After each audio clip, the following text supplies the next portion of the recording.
ESPN, home of the Philadelphia Eagles. He is hit! He stumbles! He's down! WENJ HD Millville, Atlantic City.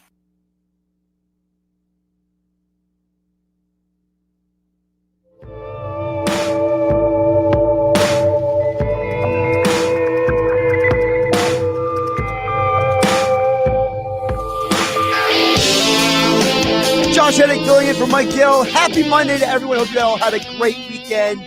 This is the Sports Bash here on 97.3 ESPN FM, the 97.3 ESPN mobile app. We are live on Facebook, YouTube, and Twitter. And the Eagles have finally signed a veteran quarterback. You don't have to worry now that your number 2 corner is Michael Jacquet or Kayvon Seymour.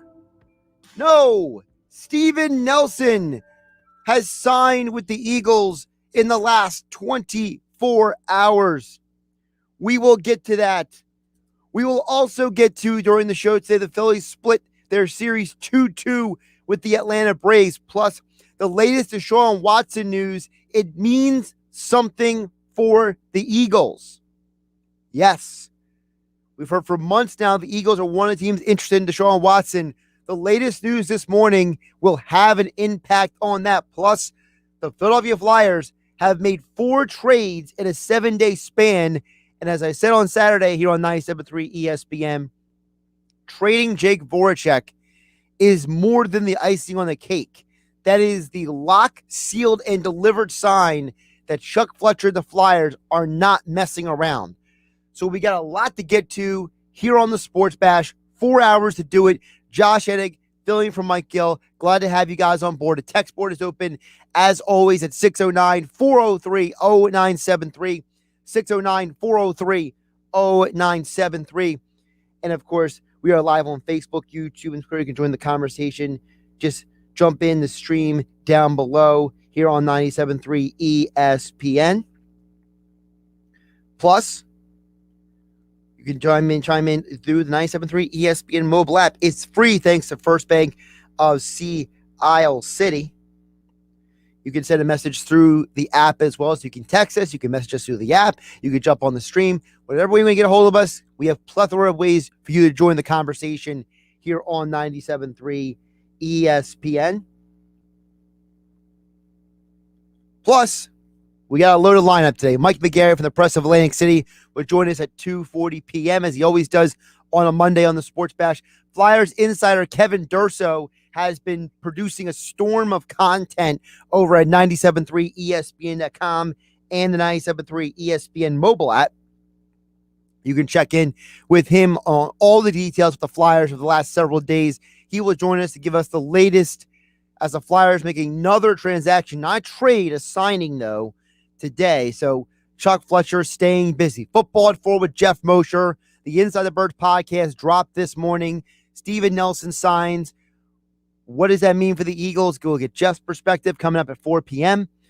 Phillies reporter Bob Wankel from Crossing Broad joins us at 4:40 p.m. The Phillies split 2-2 with the Braves. We are days away from the MLB trade deadline. We'll get Bob's insights on the Phillies as the trade deadline approaches. And 5:25, Jeff Kerr, CBS Sports NFL writer, will join us to get more into all the news around the NFL, including the NFLPA's head has come out with a very lengthy statement that if you would like to lose about 5 minutes of your life reading, you can go ahead and do it.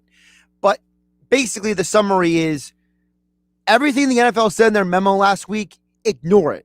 That's basically what the NFLPA head is saying. So we'll get to that with Jeff Kerr coming up at 5:25. But before we go anywhere else, we got to start with Steven Nelson.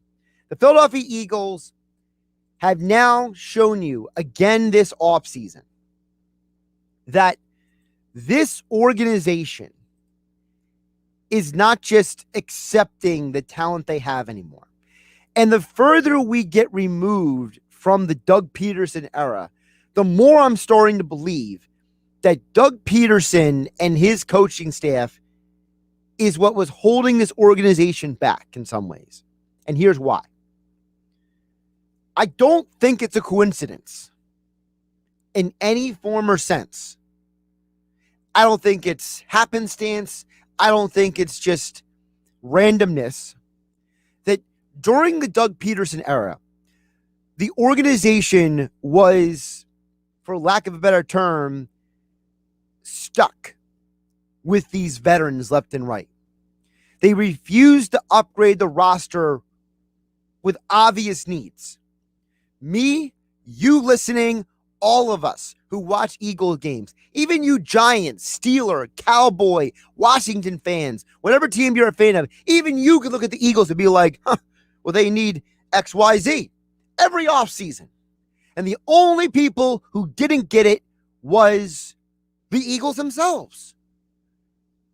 Now, all of a sudden, Howie Roseman is making moves, making improvements. You have a head coach coming here about competition, talking about elevating the team's fundamentals. And this team is no longer indentured to veterans. They're no longer stuck with a certain roster. Remember, it was under Joe Douglas, the VP of the head of player personnel's watch, giving Howie Roseman the draft board each year, that this organization drafted people like Derek Barnett and Donnell Pumphrey. It was under Joe Douglas's watch that J.J. Arcega-Whiteside was taken. You can blame Howie Roseman all you want, but why is it all of a sudden that this roster has made significant changes and specific changes in philosophy now that Doug Peterson and Joe Douglas are no longer here? Yes, both of those men were involved in winning a Super Bowl championship, but they were also directly connected to a lot of our concerns with this team. Like, why was Jason Peters kept being recycled through this organization? Why did we have to put Alshon Jeffrey on the field over Travis Fulgham? Why were we making some of the decisions and the moves we were making? Why did it seem like we were content with our linebackers? I mean, you kept running McGarry out there every week, and everybody and their cousin knew, including the Rams, that's the guy you target. See McGarry, go after him, rip him apart, destroy him, ruin the Eagles' chances of winning this game. All of a sudden, Nate Gary's not here anymore. So how much of it was the Eagles coaching staff? How much of it was Joe Douglas? How much of it was all these other people who are no longer here? That now Captain Obvious can run the Eagles now. Because sometimes the obvious thing is the right thing. Sometimes Captain Obvious has to walk in and tell you what to do. And it was obvious that the Eagles needed help at corner. And Geoff Mosher of the Inside the Birds podcast, who will join us a little bit later in the show, reported last week on the Inside the Birds pod that the Eagles and Steven Nelson were interested in each other. It was a match made in heaven. It made sense. Steven Nelson wants to get on the field and play. Steven Nelson and the Eagles did not want to be without each other because they realized they need each other more than any two entities on earth. Everyone knew the Eagles needed a number 2 corner. It was Darius Slay and a massive drop-off. And everyone knew that Steven Nelson wanted to start, that he wanted to go somewhere where he could play immediately. So it's no accident or coincidence that this guy is now here. And finally, common sense has rolled in. as we are days away from training camp. Actually, not even days. It's more like, 12 hours, 14 hours from now? These guys are supposed to be back on the field. By the way, you know who's been in practicing in the building and training in the building for the last 2 weeks? Zach Ertz. Common sense came on in. And now all of a sudden, Zach Ertz is working out with the team. Now, depending on which report you believe, if you believe the one report, it says that the Howard Eskin report, it says there are no more issues. The Mike Garafolo's report says there are still issues, but Zach Ertz is willing to play football. So, depending on whose report you want to believe, that's on you. But either way, Zach Ertz is in the building because Zach Ertz doesn't want to lose money. And Zach Ertz, at the end of the day, is not a diva. He's not a prima donna. He's not somebody who's going to try to take the attention off the team and put it all on himself because he's not a jerk. All right? He's not self-absorbed. So, Zach Ertz is here. He's going to practice. Now, whether he stays for the season or not, I don't know. But I do know he's going to be there because common sense came into play. I wonder if Doug Peterson was still here, would Zach Ertz be reporting the training camp? If Doug Peterson and Jim Schwartz were still here, would Steven Nelson have signed with the Eagles? These are questions that we don't really have a definitive answer for, but I think it's fair to ask. It's very fair to ask. And by the way, speaking of common sense, Ian Rappaport of the NFL Network is reporting that Aaron Rodgers plans to play for the Packers this year.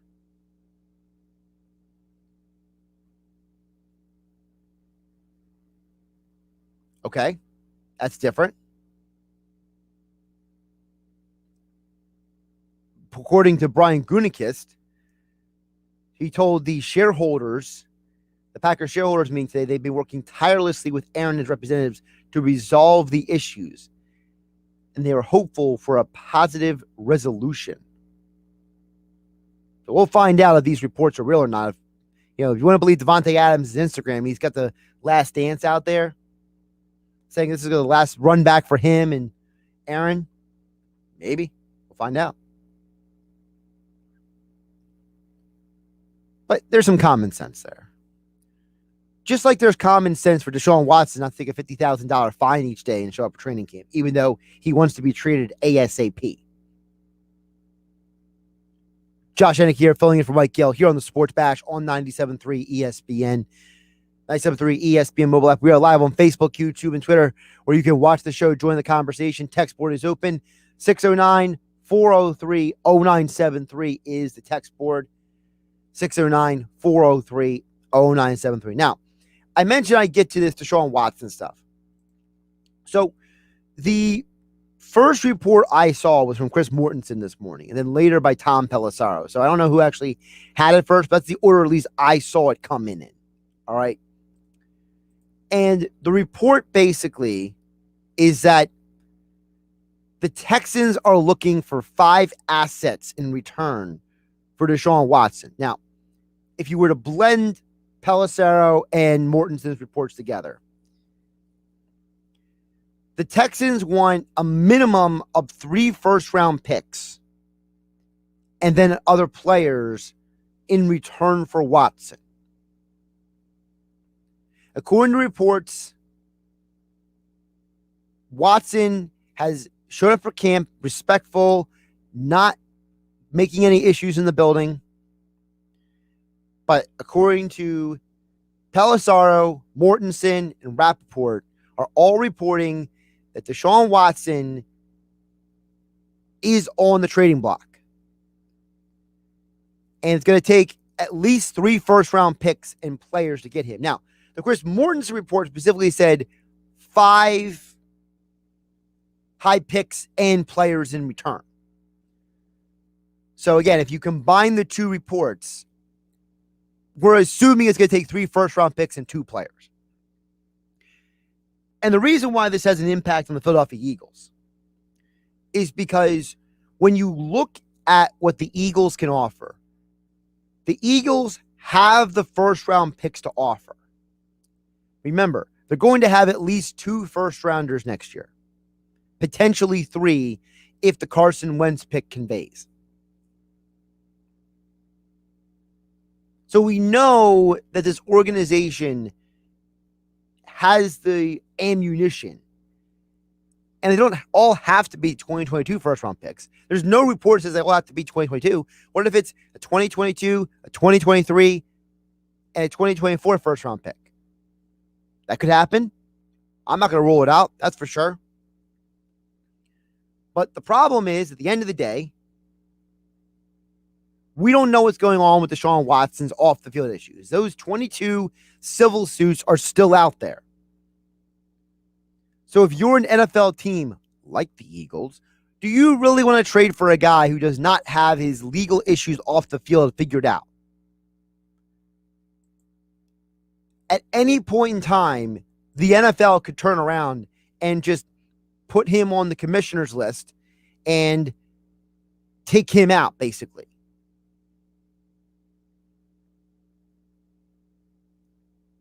He could be completely out of play at any moment. Because the NFL could say, hey, we did our investigation, and no thanks. Here's the problem.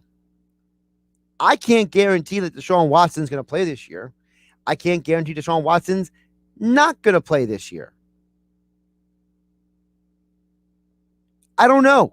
And neither do you. Nobody knows. Because we know the NFL is in their own little world. The NFL is just out there doing their thing. And they'll make a decision on Deshaun Watson's future when they feel like it. So if you're an NFL team, do you really want to give up 3 first-round picks and 2 players at minimum for a guy who may or may not play in this season? That's the biggest obstacle for the Texans. It's not the asking price, because we've heard multiple reports that teams were willing to give up a similar package for him. When Deshaun Watson plays, he's a top 10 quarterback in this league.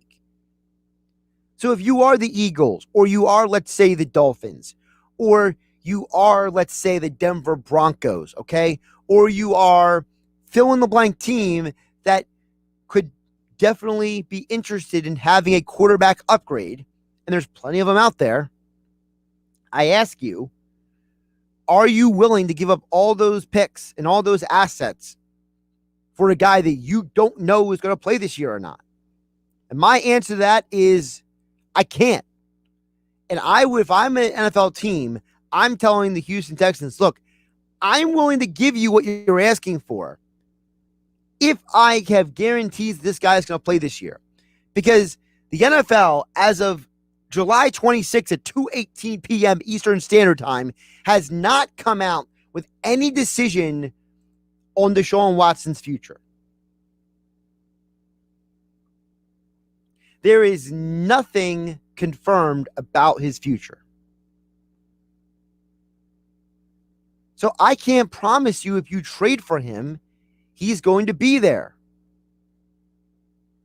I can't confirm that if you trade for him, it's going to happen.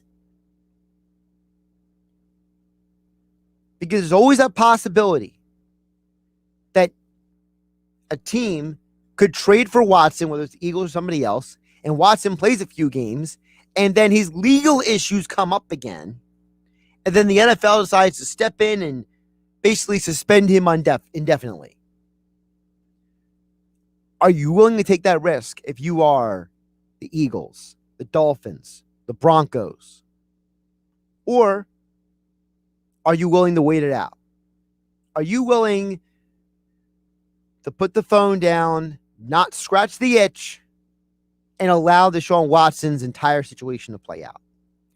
Because we know the NFL has suspended people for never going to jail. And we also know the NFL has allowed people to come back after drinking and driving and killing someone. Yes, for those who forget, Dante Stallworth had a DUI and killed somebody. He went to jail, he was suspended by the NFL, and he came right back into the league and played for a while. We know that Greg Hardy was charged with domestic assault, and everything that we saw confirmed that he should have gone to jail. But because the woman didn't want to press charges and the police took between a rock and a hard place, the Cowboys picked him up. He's allowed to play a little longer. Now he's getting his head bashed in the UFC by every heavyweight who wants to knock him out because they think he's a disgrace. On the flip side, Ray Rice never went to jail. He was caught on video knocking the woman who would be his wife out. She didn't press charges. They went to marriage counseling. He went to anger management classes, never allowed back in the NFL. Kareem Hunt, caught on video, hitting a woman, getting in a fight in a hotel, gets suspended for a while, allowed back in the league.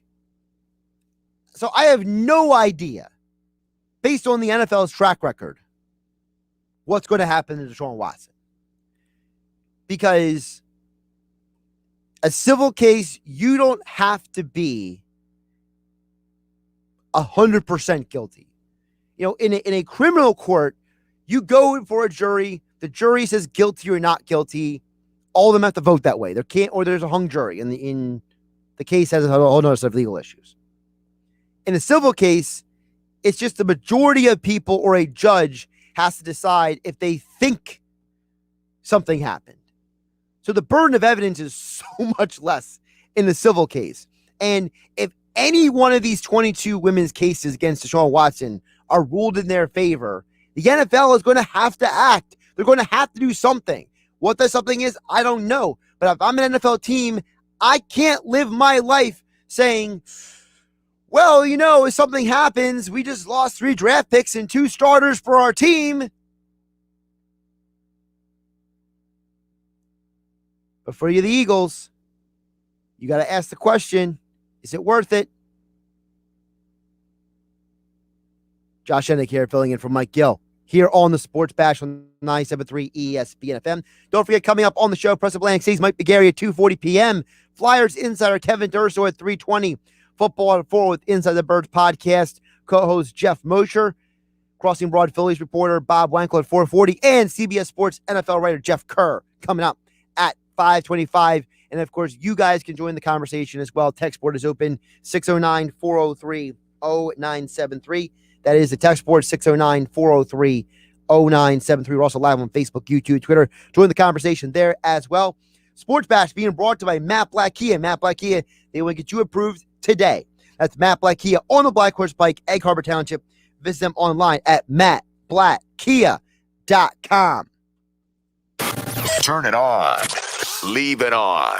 The Sports Bash on 97.3 ESPN. On some models excludes Corvette with GM financing, excludes prior sales. See dealer for details. By now, most people know that nobody beats a Bennett Chevrolet deal. Because when you buy a new Chevy from Bennett, you pay the same as any GM supplier employee pays. That's right, not 1 cent more. Plus, Bennett gives you all the rebates that can add up to 25% off MSRP. That's up to 25% off. And of course, Bennett Chevy has 0% financing available. Think about all the ways you save at Bennett Chevrolet. Plus, right now, we want your trade. So we're paying a minimum $7,000 for any clunker. You heard right, a minimum $7,000 towards any pre-owned in stock. Nobody pays more than Bennett. You can imagine how much more we'll pay for a good trade. And there's more. You'll never feel any sales pressure and never waste time with stressful negotiating. Because our non-commissioned sales staff is paid on your satisfaction, not how much you spend. Nobody beats Bennett Chevrolet, and we mean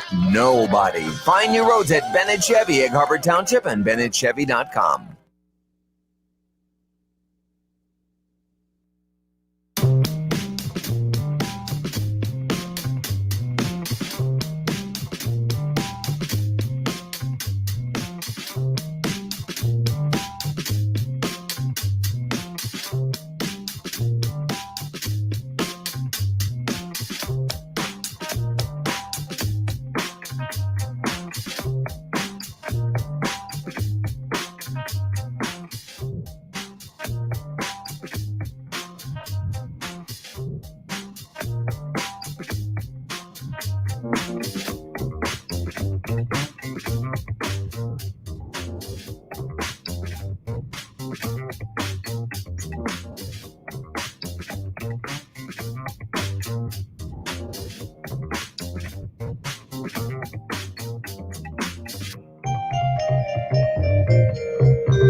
Hey, sports bettors, it's Mike Gill, and I wanted to share with you how I've been cashing in on the PropSwap Sports Bets resale app. On average, sellers on PropSwap have been making $500 a month. It's easy. Just post all your betting tickets for sale on PropSwap and let them find you a buyer. Listing your ticket is always free, and if it sells, great. But if not, the bet is still yours to keep. If you're not selling sports bets on PropSwap, you're missing out on incredible side hustle. Start making extra money today by downloading the PropSwap app and selling your sports bets. You can watch the Sports Bash live now on Facebook, YouTube, and Twitter. Search 97.3 ESPN or visit our website, 973ESPN.com.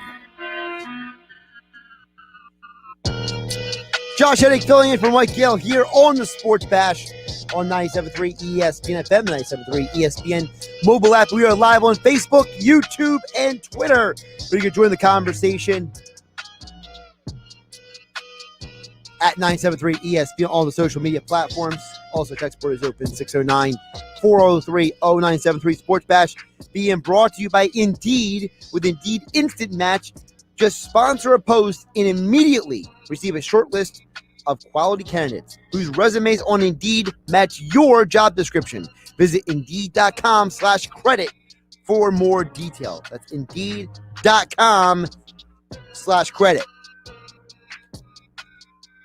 Coming up at 2:40 p.m., Mike McGarry from the Press of Atlantic City will join us to talk about a bunch of different things. Phillies 2-2 weekend, his thoughts on the Eagles as the NFL training camps about to start tomorrow, and more. As I mentioned, big deal for the Eagles, signing Steven Nelson. And I know in the grand scheme of things, it's not the biggest thing in the world, but it's so important because when you sign a guy who can start immediately for your team at a position as desperately needed as corner, I think it's clearly obvious that this organization is willing to admit that they've made mistakes. And they're willing to admit that they don't have enough talent. And so what do? They got out and got the most obvious thing to do. Because Steven Nelson is an automatic starting guard day one. Day one. Because that's how poor your your quarterback depth was. So now you can go into the season saying, all right, my starting corners are Darius Slay, Steven Nelson, and probably Avonte Maddox, unless Scott, the corner they got from Jacksonville, beats Avonte Maddox for the starting slot spot. And then you just have depth behind those guys. That's what you're supposed to do. And that changes your opinion of this team, does it not? Doesn't mean they're going to be a playoff team per se, but you go from worrying about the defense to feeling better about it because you have a new defense coordinator who's coming in here and changing the entire defense. No more wide nine, no more limitations on the stick defense. No, you're going to have zone blitzes. You're going to have cover threes. You're going to have all kinds of stuff coming in here. You're going to have variation to the Zimmer defense, variation to the Colts defense, and probably a little variation of last year's defense too, because Jonathan Gannon knows that he's walking into a situation where he has a bunch of guys who are used to running a certain style of team. So, as a result, we know that bringing in Steven Nelson, who can play in multiple schemes, probably a better man corner than zone corner probably, but so is Darius Slay.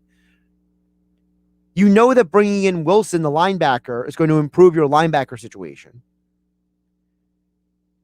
We know that Javon Hargrave potentially being healthy this year is going to be a huge change for this organization.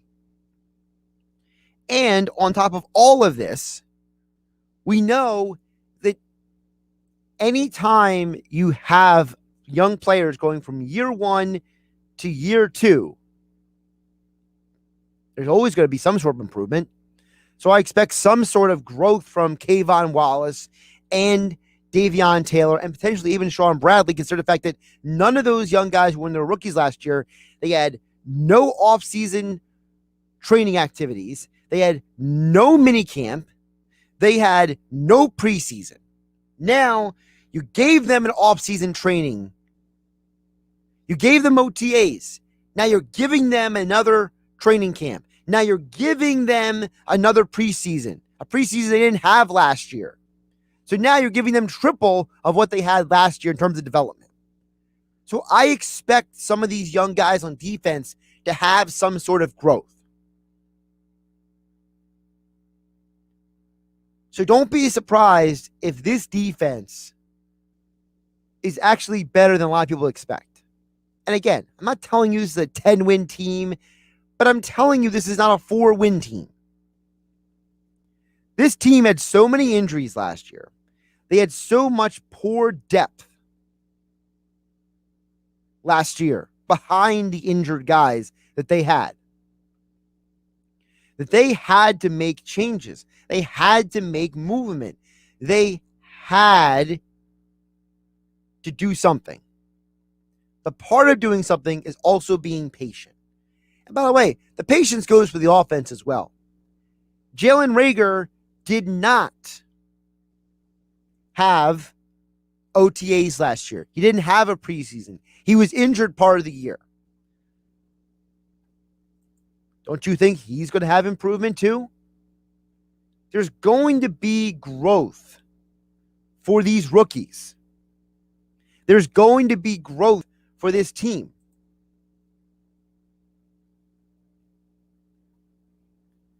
I think this team can compete with the teams in the NFC East because for one reason, every team has flaws. And when you are an NFL team going into a season in a division as, for lack of a better term, questionable as the NFC East is, how can you not have some sort of positive feelings? We've broken this down on the Sports Bash and on Game Night with yours truly and on the Locker Room with Billy Sean. We've broken this down all offseason. Cowboys, great offense, questionable defense, questions on the offensive line. Washington, great defense, great offensive weapons, quarterback position, unknown, to be determined. Also, offensive line. Are they going to be able to do as good or better than last year? We're going to find out. The Giants. Daniel Jones, huge question mark. Offensive line. I don't know, actually. But they got tons of weapons on offense. And Saquon Barkley comes back, and he's even 80% of what he was for the injury as he starts to fully recover. I don't think it could be 100% at the start of the year, but he's definitely going to be potentially at least 80, 85%. That's still one of the 5 best running backs on planet Earth. Giants defense. Losing Tomlinson is a huge loss. I don't know if this team did enough this offseason to make up for that loss on the D-line. And then the Eagles. We don't know what Jalen Hurts is. We have theories and ideas and projections of what he is. We don't know for sure what he is. But there's promise there. And part of that promise is if that offensive line is healthy, watch out. Because the Eagles had the most offensive line combinations in the NFL last year. And if you have a healthy offensive line with Pro Bowl caliber players like Brandon Brooks, Lane Johnson, Jason Kelsey playing on that line, and if Mailata makes some growth from last year, because I think that Mailata is probably, barring something unforeseen, going to beat out Damian Lillard because he is that kind of worker, then I expect and anticipate this line will play better. And now with Steven Nelson at corner, Eagles could be interesting. Over on the text board at 609-403-0973, texter says, Josh, Steven Nelson's a huge acquisition. I think the Birds can compete this year. I really do. 9-8, 10-7.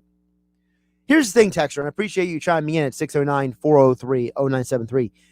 I think 9-8 is more achievable than 10-7 because I think that stretch of games early in the year is going to be rough to work through. And if you can get out of that run around 500, then you can win the rest of the year out because most of your division games are later in the year. The schedule gets a lot more simple, a lot less complicated in November and December. So if you can survive September, October, November, December becomes much more manageable.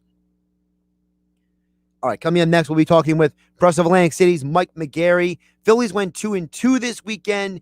NFL training camps report the rest of this week. We'll get his thoughts on all of that and more right here on the Sports Bash. Josh Hennig filling in for Mike Gill here on 97.3 ESPN FM, the 97.3 ESPN mobile app. And we are live on Facebook, YouTube, and Twitter, where you can watch the show, join the conversation. Shout out to Jeff Bone and Pookie. He says, let's go Eagles, with, 4 exclamation points? How about them apples? Jeff's excited. Are you? Let us know. Here on the Sports Bash, 97.3 ESPN FM, the 97.3 ESPN mobile app, powered by First Bank of Seattle City. Turn it on. Leave it on. The Sports Bash on 97.3 ESPN. Are wasps, ants, or carpenter bees bugging you? Viking Pest Control can protect your home or business this summer. For a limited time, new customers save $50 on any service. Get a fast, free quote at VikingPest.com.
Want to go see the Birds play in Vegas against the Raiders this fall? Travel to the game in style with Philly Sports Trips. Check out their travel packages today at phillysportstrips.com.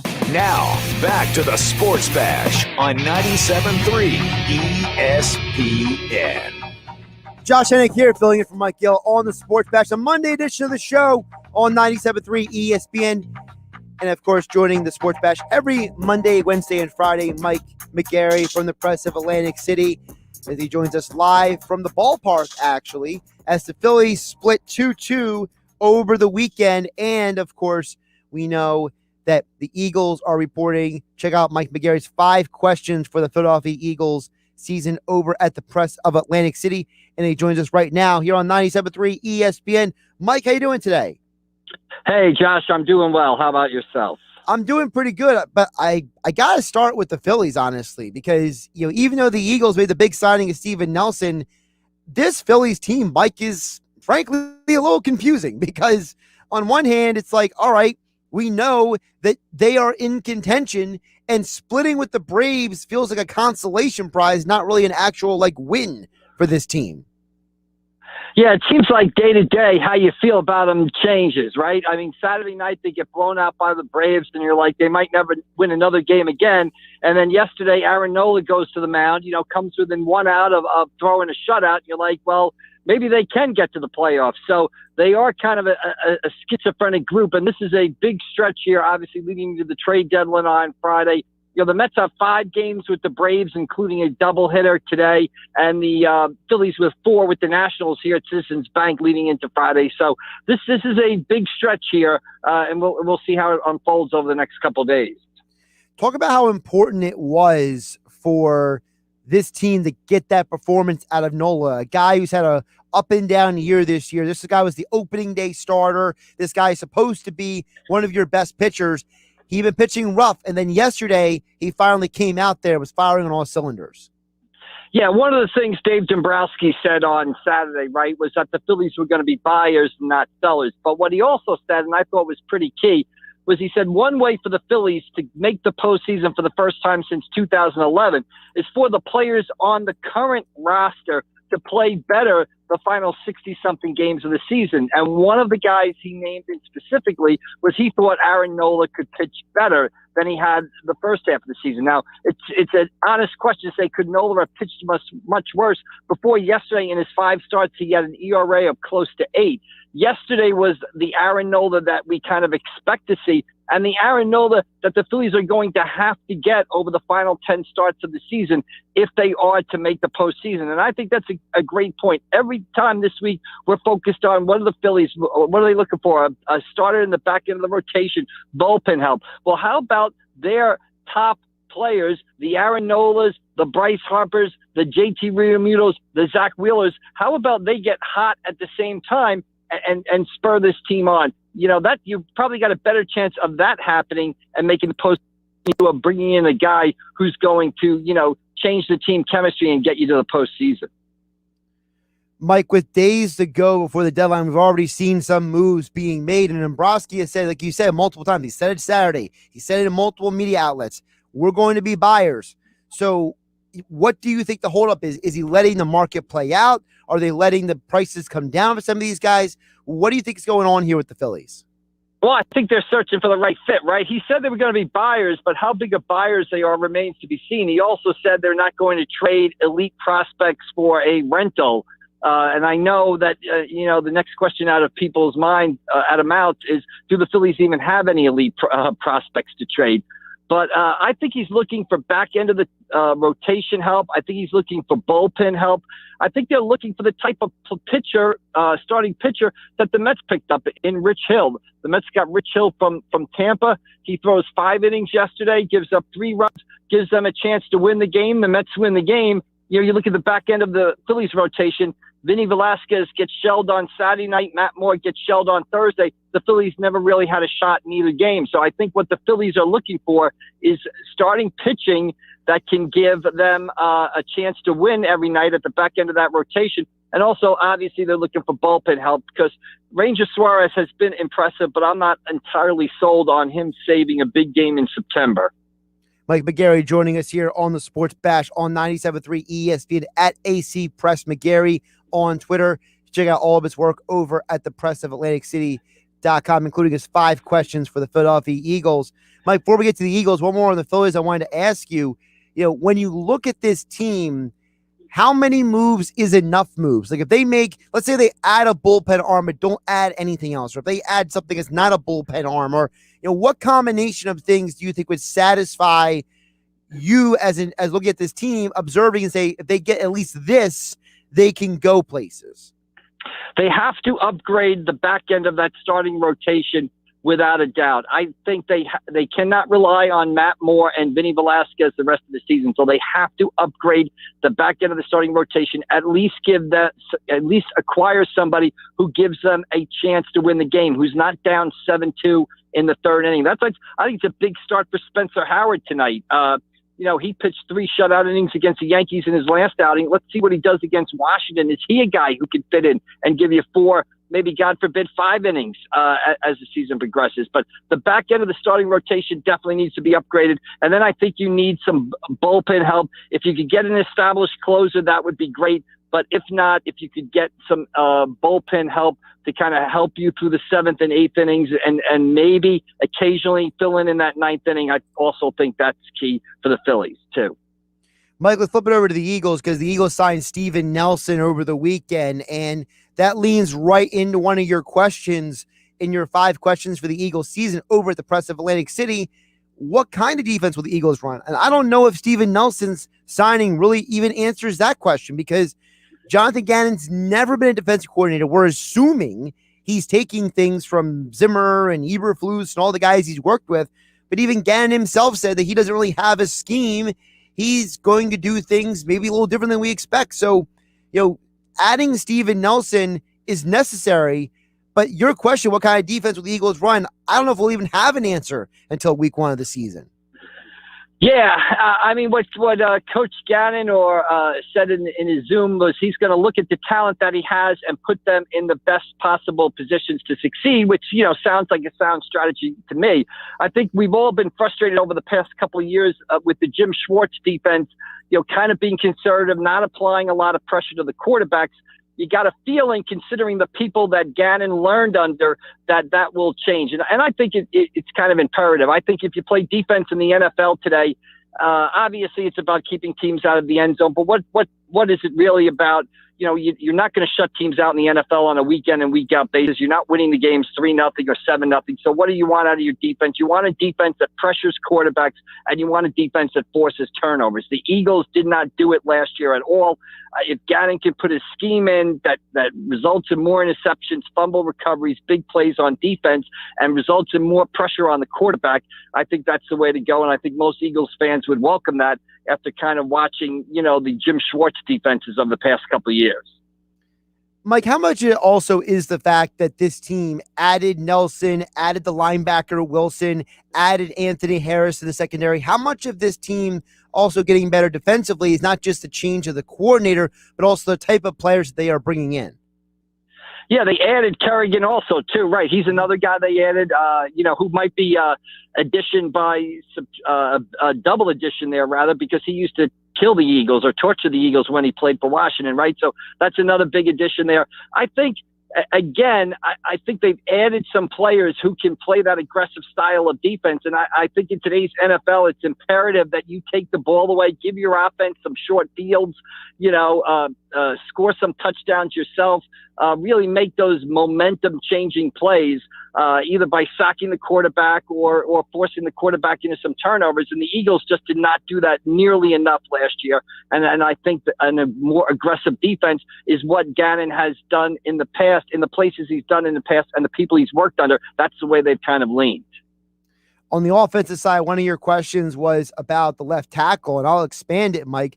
Whether it's Mailata or Andre Dillard, either guy, at the end of the day, if the other 4 guys are healthy and available, I got to think this team is going to play better at some level, right? At some level, this team has got to be better if Kelsey, Brooks, and Johnson are playing the majority of the season, unlike last year.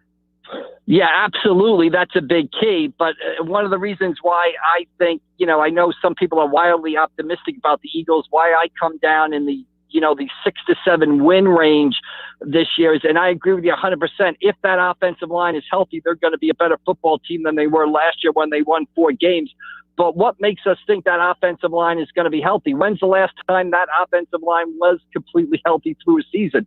So, it hasn't happened in a couple of years. I have no reason to expect it to happen this year. A lot of those players are a year older, a year of wear and tear on the body. So that's a great point. If that offensive line, if those 5-6 guys carry through the season and, they get through and play all 17 games, yeah, it's obviously a big bonus for the Eagles, but I have no faith, and based on past performance, that that's going to happen this season or reason to believe that. So that's why when I kind of look at the Eagles this year, I kind of look at a 6 or 7 win team, and that's one of the big reasons why. I know most people assume that Mailata is the leading candidate for left tackle, but do you have any faith that Dillard can steal that job from him? Yeah, I do. I mean, Coach Jeff Stoutland, the offensive line coach, said it was going to be in his Zoom session in June, said it was going to be an open competition. I have no reason why it wouldn't believe it would be an open competition. And I think the big factor that tells you it's going to be an open competition is Dillard's a first-round draft pick, right? So they're going to give Dillard every opportunity to sort of make the team or make that spot. I mean, that's just the way it is with first-round draft picks. They're given every opportunity and sometimes multiple opportunities to sink or swim. And Dillard, as a first-round draft pick, is going to get that chance in training camp this year. Mike McGarry, Press of Atlantic City, joining us here on the Sports Bash on 97.3 ES. Check out his full 5 questions for the Philadelphia Eagles as training camp begins over at pressofatlanticcity.com. Mike, before I let you go, I want to know from you, who makes a deal first this week? Do the Flyers make another trade? Do the Phillies finally make a trade? Or does Daryl Morey shake up the NBA draft? I think it's going to be the Phillies. I don't think, the Flyers have done a lot over the past couple of days, so they might take a break for a while. Daryl Morey, I believe any moves with Morey or Ben Simmons specifically will come after the draft. I mean, there's some talk that the Sixers might trade the number 28 pick, but as far as, moves that kind of impact the team the best, I think it's going to be the Phillies. The trade deadline is Friday. You would kind of expect them to do something in the next couple of days and get, like we talked about, some reinforcements here in pitching to bolster their chances of, ending that postseason drought and getting the playoffs for the first time since 2011. There he is. AC Press McGarry on Twitter. He's up at the ballpark for the Phillies, starting their series with the Nats tonight.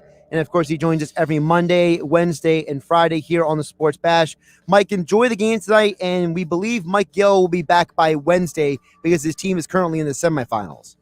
All right. Well, we wish the best to Gill and the team he's coaching up there, and I'll see you guys down the road. There he goes. Mike McGarry, Press of Atlantic City, joins us every Monday, Wednesday, and Friday here on the Sports Bash on 97.3 ESPN. So to come on the Sports Bash, Flyers insider Kevin Durso at 3:20. Football at 4 with Geoff Mosher. Phillies reporter Bob Wankel at 4:40. And then CBS Sports NFL writer Jeff Kerr at 5:25 here on the Sports Bash on 97.3 ESPN FM and 97.3 ESPN mobile app. Josh Hennig filling in for Mike Gill on a Monday. Impact Mortgage Corp. DBA Cash Call Mortgage. NMLS ID 128231. Equal housing lender. Not licensed in all states, including New York. Offer based on loan.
When you support your local small businesses, it helps keep your neighbors employed, helps kids save for college, and strengthens your community. And Town Square Media South Jersey puts local businesses in the spotlight. Ambient Comfort Heating and Cooling Professionals. AmbientComfortNJ.com. Filling Marble and Tile Outlet, Philadelphia Avenue and Route 30 in Egg Harbor City. FillingMarble.com. Dennisville Fence, serving you since 1952. Be the envy of your neighborhood. Comfort Now by Bob McAllister. Improve the comfort in your home. Call 609-400-1005 and ask about discounts and rebate incentives. Visit iwantcomfortnow.com. East Coast Roofing, Siding and Windows. Services all of South Jersey. If you call, they'll show up. Call East Coast today at 609-646-1444. Online at eastcoastroofing.com. Thank you for supporting your local businesses. From Town Square Media South Jersey. South Jersey's home of the Sports Bash with Mike Gill. I am the voice of the voiceless. 97.3 ESPN, WENJ, WENJ HD, Millville, Atlantic City, a Town Square media station.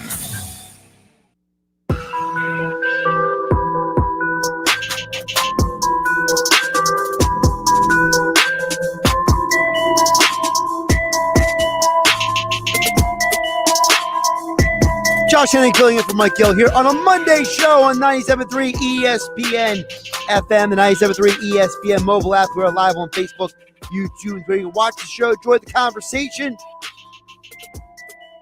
Sports Bash this hour being brought to you by Matt Blatt Nissan. The all-new Matt Blatt Nissan is now open on the Black Horse Pike in Egg Harbor Township next to Home Depot. Visit them online at mattblattnissan.com.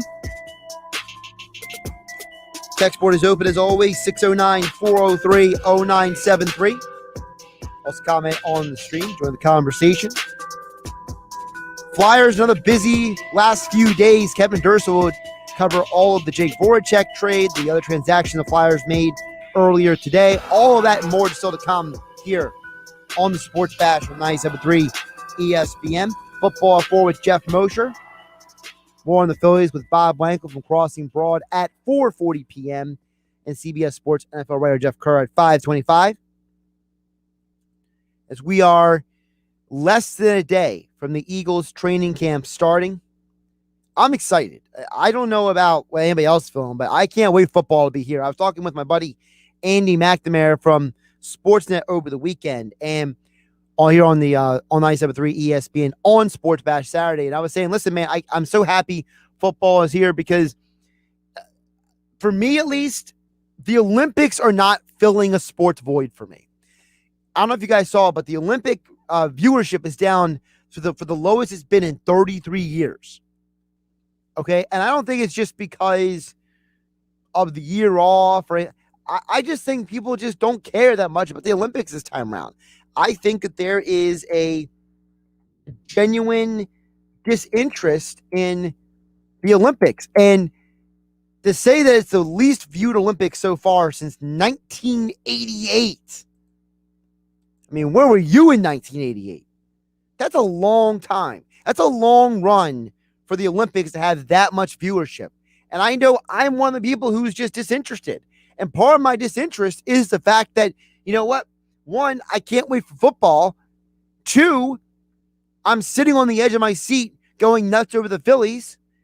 And three, when I turn on the television on Saturday morning and I see that NBC, USA, MSNBC, and NBC Sports Network, all four networks have everything but the USA basketball team playing and losing to France, guess what?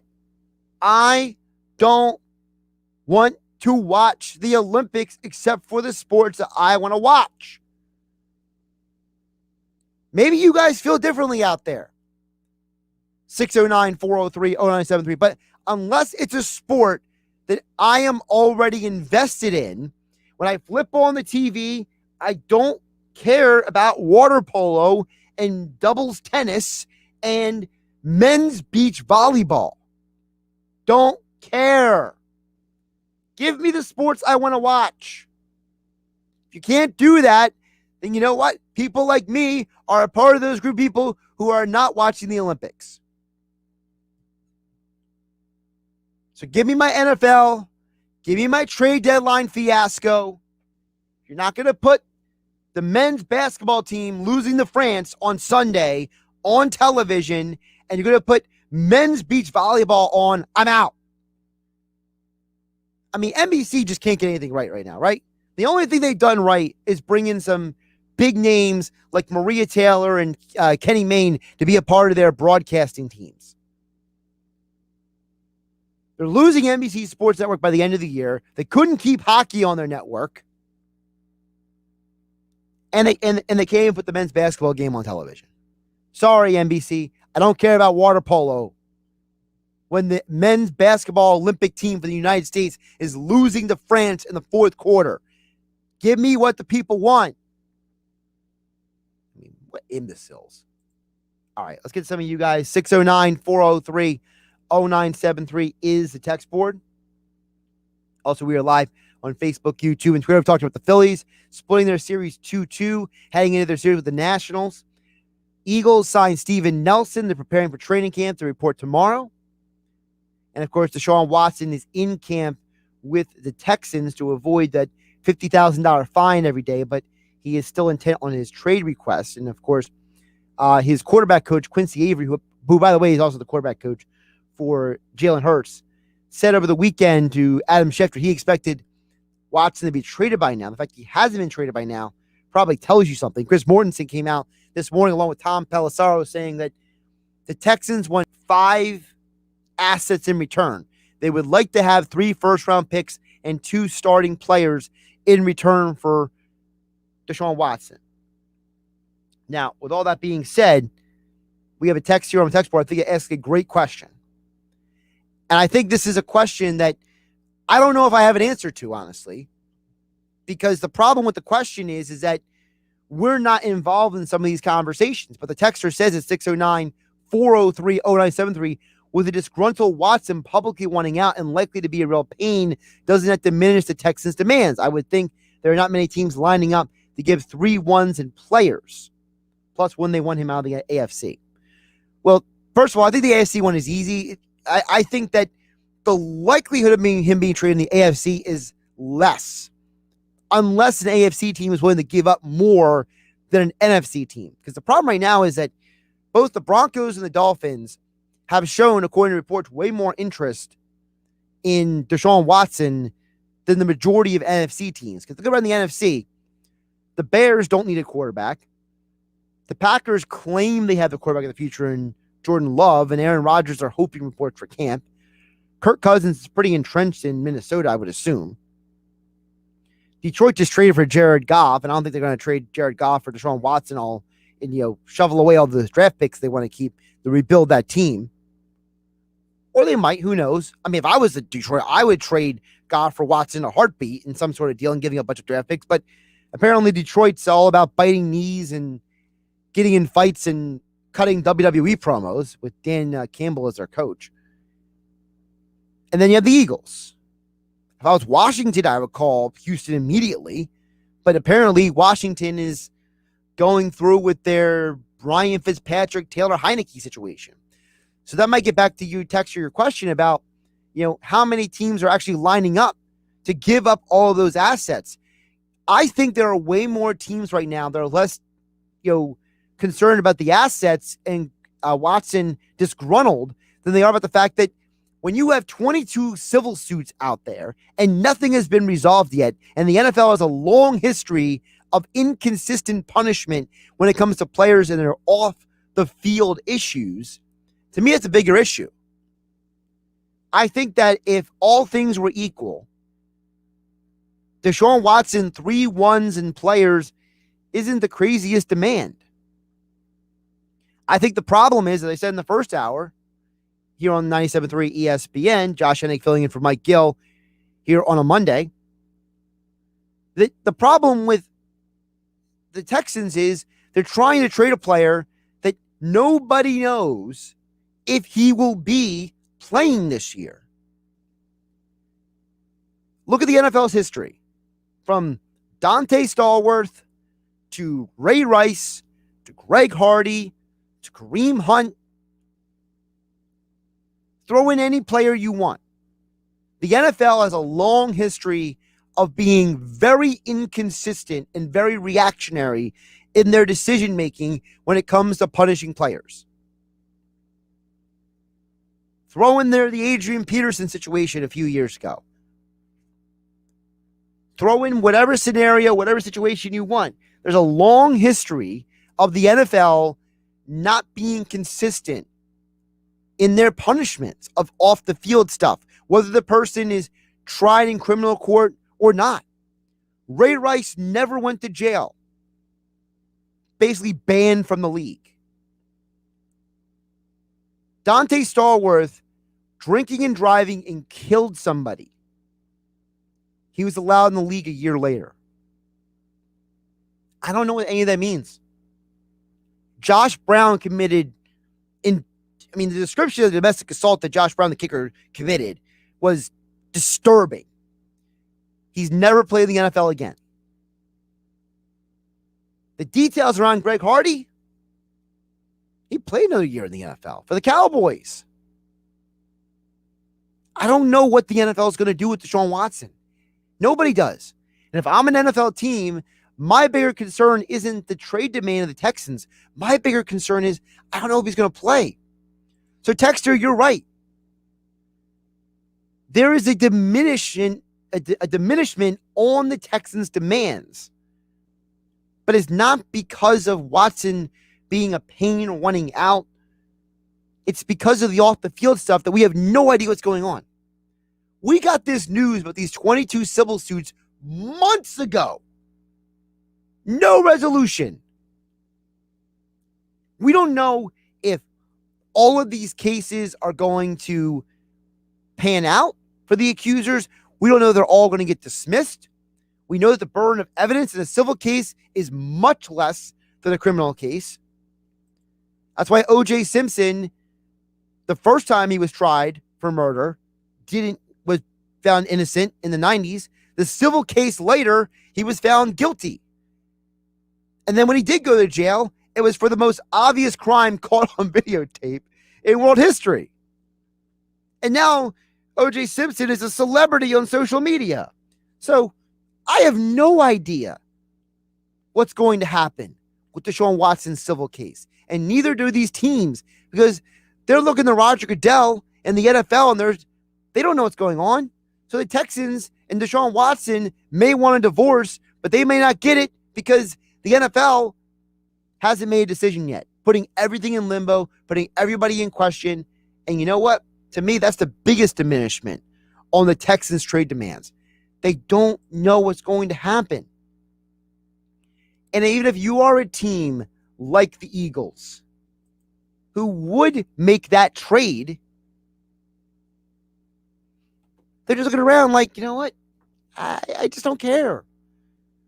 I don't care to put myself in that predicament. Because like I said, what happens if you are a team like the Eagles and you trade 3 first-round picks, even if they are one next year, one the year after, and the one the year after, and you trade, just for argument's sake, Andre Dillard and I don't know who else you want to throw in there, okay? Yeah, maybe you want to throw in there Derek Barnett, or you want to throw in there somebody else. Go ahead, whatever the deal is. Because I know the Texans wanted Dillard a few years ago, but the Eagles traded above them to pick him. So that's why I throw Dillard's name in there. And then Deshaun Watson starts 3 games. You start 3-0 in the year, and then he gets suspended for the rest of the year indefinitely by the NFL. So if you're the Eagles, if you're of any NFL team, do you want that to happen to you? Doubt it. Let's get one more text in here before we hit the break. Josh Hennig filling in for Mike Gill here on the Sports Bash on 97.3 ESPN. 609-403-0973 is the text board. We're also live on Facebook, YouTube, and Twitter. By the way, really quick, I'll get to Jason's comment before I get to the text board. Greg Hardy was suspended. He was suspended 10 games, and then he came back and played. I didn't say he wasn't suspended. I was saying that Greg Hardy played again and Ray Rice didn't. No consistency there, Texter. I'm sorry, Jason on Facebook. There's no consistency. Kareem Hunt was suspended and went to jail. Hardy didn't go to jail, suspended. Ray Rice, basically banned from the NFL, never went to jail. Dante Stallworth, drinking and driving, murdered somebody, went to jail, suspended for the year, allowed back in the league. I have no idea what the groundwork is for the NFL to judge Deshaun Watson then. I got no precedent. Jason Adams on Facebook. Over on the text board, Croce chimes in and says about the Olympics I talked about earlier, says, I feel like the Winter Olympics are way more engaging than Summer Olympics personally. Croce goes on to say, obviously people watch TV more in the wintertime. There are so many events in the summer. They're spreading out too many events across 3 channels simultaneously.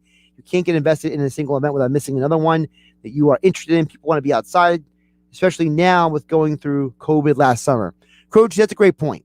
I think the people wanting to be out and about after being shut in their houses for months on end last year, I think is a bigger point than anything else you said. Because, listen, I have been dealing with the most traffic I have seen in a long time in South Jersey. People are coming to the shore. They're going to the beaches. They're going out. People want to live their lives. They don't want to sit in front of a TV. In fact, I know somebody over the weekend who brought the TV with them to the beach to watch the Olympics while they're at the beach. So unless you're that resourceful, you might be choosing the sunshine and being outdoors over the Olympics. That's a great point by Croce. And the other thing is, I don't know what's more engaging, the Winter and the Summer Olympics. To me, they're kind of one and the same. It's a lot of sports that I can't play. I can't do. So I'm watching to see the excellence in those athletic achievements, whether it is winter or summer. But I think the COVID point is a big deal. The fact that people were shut in last year, they want to get out this year, probably a big reason why viewership is down. All right, we're going to flip it over to the ice. Speaking of the Winter Olympics, Kevin Durso, our Flyers insider, joins us next because the Flyers have made 4 trades in 7 days. They signed a defenseman this morning. Sam Moran is locked up in the fold. So what does all that mean for the Flyers moving forward? Kevin Durso joins us next here on Sports Bash on 97.3 ESPN FM, 97.3 ESPN mobile app. We're live on Facebook, YouTube, and Twitter. Watch the show. Join the conversation just like Jason and Jeff have done on the stream. Thanks to Croce and others for texting in as well. More of you guys coming up on the Bash. We never stop talking Eagles and NFL. It's football at 4. Every day at 4 p.m. on the Sports Bash with Mike Gill on 97.3 ESPN and the free mobile app. Hello, Cape May County. This is County Commissioner Len Desiderio with an update on our continuing vaccination efforts. Thanks to the hard work of the people of Cape May County, we have one of the lowest infection rates in the state and one of the highest rates of vaccination. Over 55,000 Cape May County residents have gotten the COVID vaccine. Now we are taking our vaccine efforts on the road. The Cape May County Department of Health will be taking its mobile vaccine clinic to local municipalities. You can also go to the Department of Health every Wednesday and walk in for a vaccine. For information on when the mobile vaccine clinic will be near you, please call 609-465-1187 or go to CapeMayCountyNJ.gov. The people of Cape May County have done the hard work to slow the spread and get vaccinated. Let's all finish strong, safely together.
can watch the Sports Bash live now on Facebook, YouTube, and Twitter. Search 97.3 ESPN or visit our website, 973ESPN.com. Josh Hennig back here on the Sports Bash, filling in for Mike Gill here on 97.3 ESPN FM, the 97.3 ESPN mobile app. We are live on Facebook, YouTube, and Twitter. Joining us right now, talking about the Flyers' busy weekend. Listen, the Eagles, they signed Steven Adams, but Chuck Fletcher's made 4 trades in 7 days, and he made another transaction today. Well, not a big transaction, just locking up Sam Moran for a little bit longer, but still, the Flyers are the busiest team in Philadelphia transaction-wise. And to get more into that busy weekend, he was all over it for 97.3 ESPN.com and the 97.3 ESPN mobile app. He is our Flyers insider, Kevin Durso, who joins us back here on the Sports Bash on 97.3 ESPN. Kevin, it's been a couple of days since I talked to you. How you doing? I'm doing well, Josh. Just good to be back again. So, obviously, the big deal over the weekend was the deal that I think was the coup de grace, the thing that most Flyer fans were desperate desiring. Moving on from the Jake Voracek era. And I thought the one thing that Fletcher brought up in his thing was, listen, we've acquired now 3 alternate captains now. You got Atkinson, you got Ristolainen, and you got Ellis. So you got 3 guys who can come in there and change that locker room. Kevin, talk about the importance of that. Well, it's pretty obvious at this point that that's what they didn't like about last season. When Chuck Fletcher said the mix is not right, I think now we understand what he meant by the mix not being right. It's not necessarily skill or performance sometimes. I mean, listen, performance was unacceptable last season. We obviously get that. But when you look at, I guess it was the mood that we're explained now, like the mood of the locker room, the energy levels, how many times, to hear Chuck Fletcher kind of just bluntly come out and say, how many times did we talk about slow starts and how many times have we talked about slow starts in the last 3 years since he's gotten here and the years before then? How often are we supposed to talk about this? He did 2 things with this, really. For one, he definitely backed down on the he came down on the leadership group at this point. Now you've made changes. There's guys who have been here. Jake Voracek was here for 10 years. Shane Gostisbehere was here for 7 years. These are guys who were longtime players in that room that are no longer going to be there. So you really made a point of taking away pieces that were long-term pieces as part of this franchise. So that makes an impact right away. It's guys who have been here for a long time that are no longer here. That's felt throughout the room. The other thing you did is you really backed your coaching staff in this sense because you didn't make it about them this offseason. And it goes back to what I remember telling you guys 2 seasons ago when Alain Vigneault was hired and Chuck Fletcher was beginning his first full season as GM. It was going to come down to what the players did. And I think maybe, Fletcher kind of dodged this a little bit in saying it didn't last season or the season before, where they made it to the playoffs, they go into the second round. That didn't buy time per se or change the course of things, but I think it kept everybody still on watch. As soon as they ran into struggles, as soon as they ran into turmoil when it came to what's going on inside that room, Chuck Fletcher took action and he's made changes across the board. You've got a new face at forward now. You've got 2 new faces on defense. And guess what? You're going to have a new goalie in a couple days because they're going to probably sign somebody who was not here last year either. And it goes back to what I said last week about don't be surprised if there's 3 or 4 new faces on this team. And at the time, we only had one to talk about. It was Ryan Ellis. Now we have Rasmus Ristolainen. We have Cam Atkinson. There's probably another goalie to come who's going to be a new face as well. And who knows? It doesn't sound like they're necessarily close to stopping just yet either. It sounds like they're going to continue to make strides to put together a team that goes in this direction where they have guys who are built around veteran leadership and guys who have been there, done that, and know what it takes to play in this league and play for each other and come to the rink prepared every single day to work. Now, the other part of this also is the Voracek trade saves them money. There's less money on Atkinson's deal than there was on Voracek. So, I had asked you multiple times, Kevin, over the last year, right? I felt like almost every other time we talked, it was, hey, can the Flyers trade Voracek for someone else's bad contract? Right? How many times did I ask that question? Well, they traded Voracek and they theoretically got a better contract in return. Yeah, I was going to say, I was thinking about that the other day. After this trade finally went down, as I thought about it, I'm like, between you and Mike, both have asked me, is that contract, is that something they would think about doing? Is that somebody they would think about trading? I'm never going to have to answer that question ever again. It's finally happened. So there you go. To be honest with you, I thought, and maybe this is why my initial reaction to the Ristolainen trade was the way it was when we talked on Friday. I thought that by trading the first-round pick for Ristolainen, which was certainly a high price to get a player like that, who's technically going to play below the other acquisition you made on defense. Ryan Ellis is going to play with Provorov more than likely. So to not give up the first-round pick for him and then give up the first-round pick for Ristolainen, who's going to be on your second pair more than likely, it sounds like it's almost out of order here. Like, the guy who's going to play more minutes cost you less than the guy who's going to play in a different role than he's used to. And I thought that without that first round pick now in your back pocket and on the table to be used, I kind of honestly thought that with everything they did from the money standpoint, gaining the money from trading Gostisbehere, then kind of spending it back again because of Ristolainen's contract, I thought there was no shot that they had a way of trading Jake Voracek. I just didn't think there was anything out there that made the money work. How are they supposed to get rid of that contract without sweetening the deal with anything else like the first round pick or whatever? How is this supposed to work? And Chuck Fletcher went in there and made a deal that makes sense for both sides in a way. I mean, Columbus gets a player who can, in a way, go in there, and it's going to be a rebuilding team. Columbus made a lot of moves in the last year that changed the course of where they're going. They've got Zach Werenski on defense. They just traded Seth Jones, though, and that literally came down less than 24 hours before the Cam Atkinson, Jake Voracek trade happened. So you have that happening. Nick Foligno was traded at the deadline. And David Savard went to Tampa, won a cup there. He's now a free agent, or going to be a free agent in a couple days. So a lot of things have happened with Columbus. They're going to be a rebuilding team. But yet Jake Voracek's going to go there and be able to play alongside of probably a guy like Patrick Laine. And there's kind of the good dynamic, right? Laine's the finisher. Voracek's the setup guy. It has the potential to work. Atkinson gives something the Flyers need, though, too. He's a guy who, in two areas, really. One, he's a shoot-first mentality kind of guy, and the Flyers don't really have that guy. I mean, we kind of saw Joel Farabee grow a little bit in that direction. He was more willing to do that in his second season.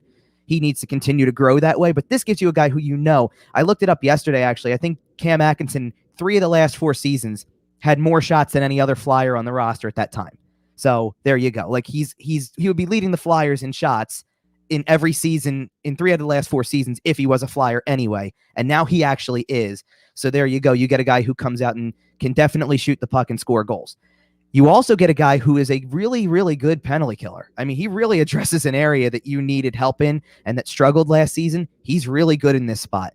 So you get 2 really good areas covered with this forward acquisition, kind of unlike what you would have done if you would have gone and, say, brought in Vladimir Tarasenko like the rumors were out there for. Tarasenko's a great scorer, but you're not going to use him really anywhere else besides pushing the offense in the power play. Atkinson plays power play time. He plays penalty kill time. He plays good at 5-on-5.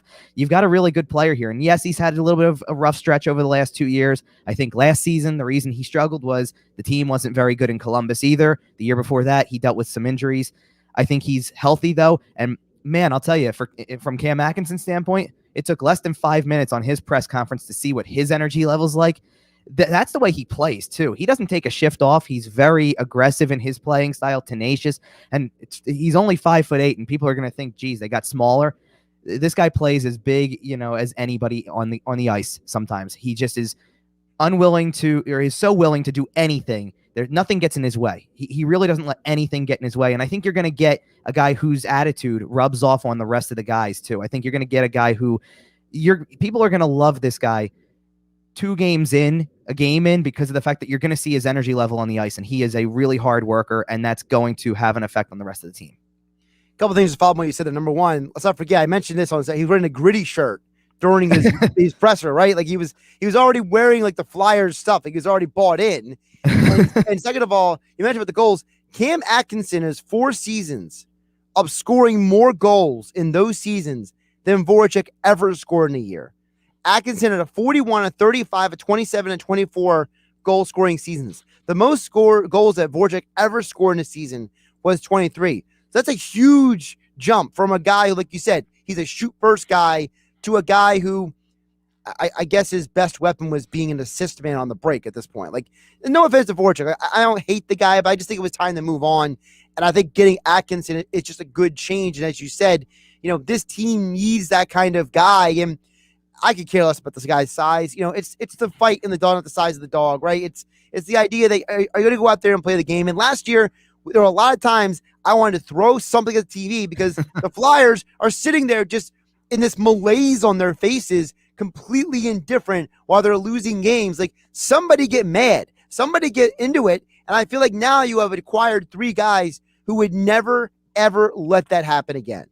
I see. You're talking about the malaise over the team. So you saw what Chuck Fletcher had to say very clearly, because he used that word a couple of times as well. So there you go. Yeah, you know what? I read Kevin Durso's articles, and there you go. ESPN.com. See? So when I told you on Friday, one of the things that we could say about the Ristolainen trade was, if you thought this team was too soft, lacked physicality, here's a guy who solves part of your problem.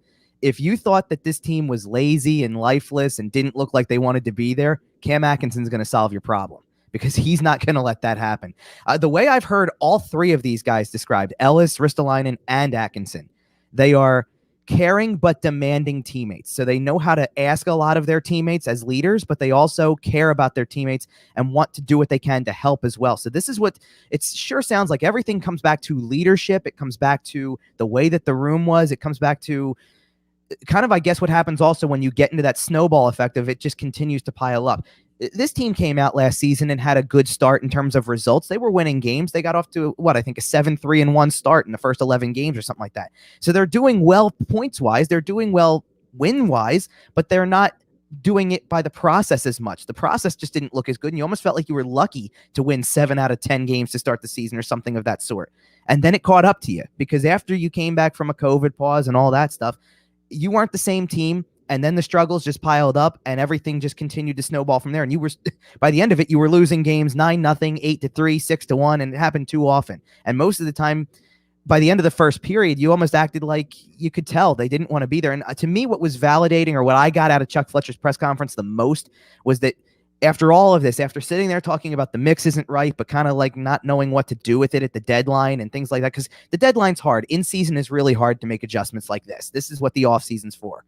And it's almost like now, after making all of these moves, after talking the way he did, even after the season was over, that now we can look back on it and go, he saw exactly what everybody else did. He watched those games at the end of March into April and saw a team that needed change desperately, and basically made it a point to say to himself, it's my job now to make sure that we get the pieces we need to take the step forward we need and kind of move on from it. It's really telling when your general manager starts his press conference, and before he even gets through the first answer is telling you, we can't just bring back the same players all the time and expect things to be different. We had to make changes. We had to change the way the mood was in the room. We need new energy. Well, that's pretty telling. And to hear him talk about, he said it with Jake Voracek specifically on Saturday, but you could say it about 3 or 4 of the players that they did move, Voracek included. You could say it about Gostisbehere. You could say it about Nolan Patrick. He said it was time. Yeah, it kind of is. Like when you've done the same thing over and over again, you come to a point where you go, it's just time to make a change. And he really certainly did not make changes for the sake of making changes. These are calculated moves. I mean, I had trouble keeping up with the math as much as he said he did. He didn't like the amount of math he had to do either. Trying to do this and play around with it. It goes back to why I was a little bit uncertain about what the Ristolainen trade meant on Friday, because when I looked at the money of it, you were back in the same hole that you technically were in right before that trade even happened, or right before all these moves happened. You were $3 more million against the cap than you were when you started, and you added 2 defensemen, and one of them's going to be a bit of a polarizing figure in terms of what the scouts say and what the analytics say, right? So now you're down $3 million. That means you have less flexibility than you did when you started. And then this trade happens. You're kind of back to where you started in terms of cap space available. And now you still have that money, and you've added a quality forward who helps you both ends of the ice. You've added a quality defenseman who's going to play on your top pairing, who's a perfect fit in my opinion. And you've added a defenseman who, yes, you're taking a gamble on, but let's put it this way. You want to know what else makes there's 2 things that make the Ristolainen trade now in hindsight a lot easier to take. Number 1 is when Seth Jones gets traded later the same day, and the trade involves more pieces to Columbus as a result, and the contract to sign him to get him beyond that year is 8 years at $9.5 million per. I think that Ryan Ellis at $6.25 million for 6 years is going to work out just as well for the Flyers in terms of what they need, as much as you can put that on, as Seth Jones is a really quality defenseman. I mean, I heard you say it after we talked about it after I talked to Mike on Monday about it. I like him too. I like him as a player, but I don't know if I love him at that price. Like that turns out to be a little too much for my liking. So I think they did fine in that regard. And then with Ristolainen, You traded a first-round pick, which I didn't really like, but apparently, according to reports, there were 7 teams out there that were willing to go that distance to get that player. So if 7 teams out of 31, 32 in the league are saying, yes, we really want this player, and we're willing to offer you this, and the Flyers just happen to have the better first-round pick to give up, and they get him as a result, then something's got to be okay with him. He can't just be a terrible player and have 7 teams say, I want you. It doesn't go that way. It's when you put a guy on waivers and nobody claims him for free that you go, okay, you might have a player who's not that desirable. Clearly, there was some desire around the league for this guy. So it makes it a little easier to take with the price you gave up when you know that there's teams out there that were vying for his services next season. Kevin Durso, Flyers insider for 97.3 ESPN.com, joins us right here on the Sports Bash on 97.3 ESPN at Kevin_Durso on Twitter for all of his Flyers and NHL coverage. Kevin, I'll circle back to what you said a little bit ago. And this was my question over the weekend, which is, all right, we've made all these deals. Obviously, they locked up Sam Morin for another year as well. So you got some defenseman depth out there. I assume we should go back to defense, right? I assume the forward experiment is done with Sam Morin, right? That experiment's over. Yeah. Okay. They pretty much said it. That was actually done probably by the end of March. Chuck Fletcher had said at some point, yeah, he's not going to go back to forward anymore. He's a defenseman. That's it. Right, He's a defenseman. All right, good. So now that we got that solved and that put away, the backup goaltender is going to be important because we saw how much Brian Elliott played this past year. Part of that was necessity. Part of that was just because the team went sideways, right?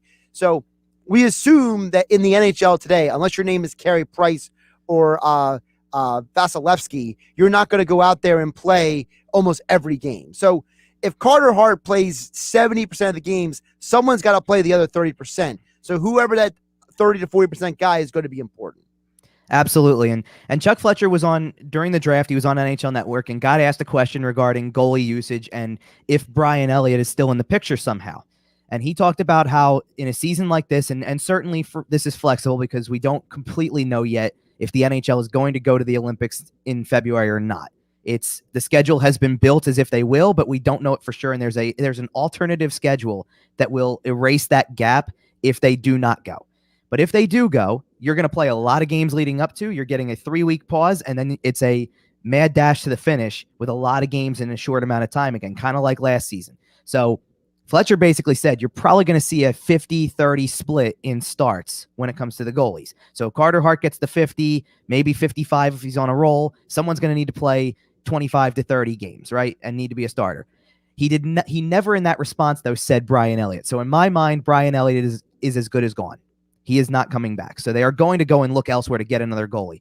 I have heard James Reimer's name come up. I've heard Jonathan Bernier's name come up. I think Yaroslav Halak, if he's available at the right price, would be a great fit.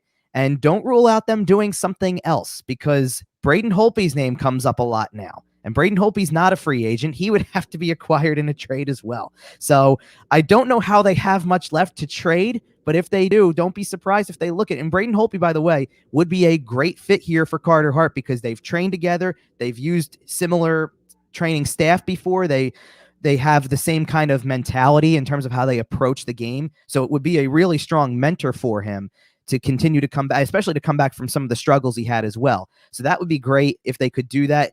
And let's not forget that there are other areas that Chuck Fletcher has said that they could also look at as well. They're obviously not done yet because they need to fill the goalie slot. They have 2 other signings they have to make in-house. They have to bring Carter Hart back on a new contract, and they have to bring Travis Sanheim back on a new contract. They're restricted free agents. They're going to get qualified offers today, which is the deadline for that. And then from there, you work it out. I don't think that either one of them is accepting the qualifying offer. They're going to work on a deal that has multiple years attached to it. But don't be surprised if they talk about adding a depth defenseman. Don't be surprised if they talk about adding a depth forward. And really, don't be surprised if it doesn't happen from within, if it goes through free agency in some way, if maybe there's some other small trade out there that they can make. I don't know how they have pieces to make another small trade, but they're looking at pieces to try to help. And I think it has a lot to do with, as Chuck Fletcher said a couple times, they banked a lot on youth last season. And if they can do anything to make sure that youth is not at the forefront of having major roles on this team and get veterans who can guide them through, we're not sitting here saying they're not going to have some young players. Like, they're not going to look at Joel Farabee last season and say, you're too young though, so we're going to fill your spot. but they may not be so comfortable thinking Cam York after 3 NHL games is ready to take the leap and be a third pairing defenseman. So maybe there's a depth signing they can make that puts somebody else in that spot, lets Cam York get top minutes at the AHL level, and when he's ready and you bump him up. But you don't have to rush him into that spot and bank on him the way that they did, say, with Phil Myers, the way that they did in assuming he would just jump up, nearly double his minutes, maybe add 5 more minutes to his ice time every night, and play in more significant roles and get harder matchups and be able to handle it. I don't think they want to do that, so they are looking at all sorts of options. Yeah, also, I remember he mentioned Igor Zamula the other day, and I was like, yes. I don't need to see Igor Zamula anytime soon. You know what I mean? No, but I did appreciate him mentioning him because it says that he's still in the process of this. Sure, he's still in the system in a way. You know, let's go back to, again, these 3 trades for a moment. And you've given up pieces that clearly you were saying it's time to move on from them. You give up Jake Voracek, Shane Gostisbehere, Robert Haig, Nolan Patrick, Phil Myers. Those are the 5 players not returning next year. They're not prospects. They've been in the NHL long enough that you kind of know what you got. So they didn't give up Cam York to do any of this. They didn't give up Morgan Frost. They didn't give up Igor Zamula. They've got those guys still in the system and nearing the level that they need to be at to become NHL players, but it gives them more time in that regard as well. So you don't feel like you have to rush anybody in this situation. And you added pieces that clearly can be guiding pieces for the entire roster. I thought it was really telling also when Fletcher continued to not only bring up the void of Matt Niskanen on the ice, but the leadership role he had off the ice. Like, he basically brought it all back to Matt Niskanen and goes, this guy left, and not only did the on-ice structure go away, but the locker room culture changed as well, and the chemistry seemed to fade away after time, and it required a whole bunch of changes to try to bring that back and get more guys who were basically like Matt Niskanen to come in and become part of this team, so you have a new energy surrounding the room, because it does feel a little bit like that offseason of 2 years ago when you added Kevin Hayes, Matt Niskanen, Justin Braun, and they're 3 new faces, all veterans who bring a different energy to the locker room and a different leadership to the locker room. And one of them was gone within the next year. And when the struggles hit and Justin Braun and Kevin Hayes are not performing the same way they did a year before, especially Hayes really had a different year than he had the first year he was here. The struggles just piled up, and you can't do anything about it outside of the ice because of the fact that you're not hanging out with people because of the protocols and all that stuff. The fact that normalcy seems to be returning in a lot of ways may make this all work out for the Flyers. I'm not willing to jump. First of all, I'm not willing to do anything in talking about what the finished product is because I still don't think it's finished in some way. But I'm also not going to sit here and jump to conclusions about what the on-ice product is going to look like until we actually get to see everybody together, because it's going to be an adjustment process. If you're going to a game next year, you're going to need a program probably, because there's going to be a few new names and numbers in your program next year, and you're going to have to see how they all fit. Certainly there's going to be familiar faces. You know, Claude Giroux and Sean Couturier are still your leaders at the forward group, and Ivan Provorov and Carter Hart are still the cornerstones of the defense and the goaltending respectively, but you're going to have a lot of other new pieces in place. And certainly if they all perform kind of the way that everything seemed to click 2 years ago with Braun and Niskanen and Hayes when they first arrived, it's going to be a likable team if that's the case, because you're going to have to latch on to new people, and it's not going to be the same old that it has been for a big part of the last decade. He's Kevin Durso. Follow him on Twitter at Kevin_Durso. Check out all of his Flyers coverage at 97.3ESPN.com and 97.3 ESPN mobile app. Flyers offseason has been busy, but as Kevin said, they're not done yet. So keep it tuned for what they do next. Kevin, appreciate you jumping on the full explanation. I'm sure we'll be talking again soon, considering the way this offseason has gone. Yeah, I'll talk to you later this week, Josh. Thanks for having me on. All right, Kevin, take care of yourself. Kevin Durso joined us here on the Sports Bash on 97.3 ESPN. Of course, Kevin Durso's conversation about the Flyers being brought to you by Indeed. With Indeed Instant Match, just sponsor a post and immediately receive a short list of quality candidates whose resumes on Indeed match your job description. Visit Indeed.com/credit for more details. That's Indeed.com/credit. We'll get back to the text board next, 609-403-0973. We're also live on Facebook, YouTube, and Twitter. Football talk again still to come. Geoff Mosher football at 4, and Phillies talk, Bob Wankel from Crossing Broad at 4:40 p.m. and NFL talk in the 5 o'clock hour with Jeff Kerr at 5:25. But next, we hear from you guys who are listening and watching the show on Facebook, YouTube, and Twitter at 97.3 ESPN FM and 97.3 ESPN mobile app, powered by First Bank of Sea Isle City. Turn it on. Leave it on. The Sports Bash on 97.3 ESPN. On some models excludes Corvette with GM financing, excludes prior sales. See dealer for details. By now, most people know that nobody beats a Bennett Chevrolet deal. Because when you buy a new Chevy from Bennett, you pay the same as any GM supplier employee pays. That's right, not 1 cent more. Plus, Bennett gives you all the rebates that can add up to 25% off MSRP. That's up to 25% off. And of course, Bennett Chevy has 0% financing available. Think about all the ways you save at Bennett Chevrolet. Plus, right now, we want your trade. So we're paying a minimum $7,000 for any clunker. You heard right, a minimum $7,000 towards any pre-owned in stock. Nobody pays more than Bennett. You can imagine how much more we'll pay for a good trade. And there's more. You'll never feel any sales pressure and never waste time with stressful negotiating. Because our non-commissioned sales staff is paid on your satisfaction, not how much you spend. Nobody beats Bennett Chevrolet, and we mean nobody. Find new roads at Bennett Chevy, Egg Harbor Township, and BennettChevy.com.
Now, back to the Sports Bash on 97.3 ESPN. Josh Hennig filling in for Mike Gill on the Sports Bash. Monday edition, 3:50 in the afternoon. Just about 10 minutes from now, Geoff Mosher from the Inside the Birds podcast. Covered the Eagles, the NFL for a long time. Will join us to get more into the Eagles signing Steven Nelson, the Eagles training camp, and more. Right now, we'll hear from you guys who've been leaving messages. 609-403-0973 is the text board. We are also live on Facebook, YouTube, and Twitter, where you can get involved in the conversation. Also, Jeff Kerr, CBS Sports NFL writer, will join us coming up at 5:25.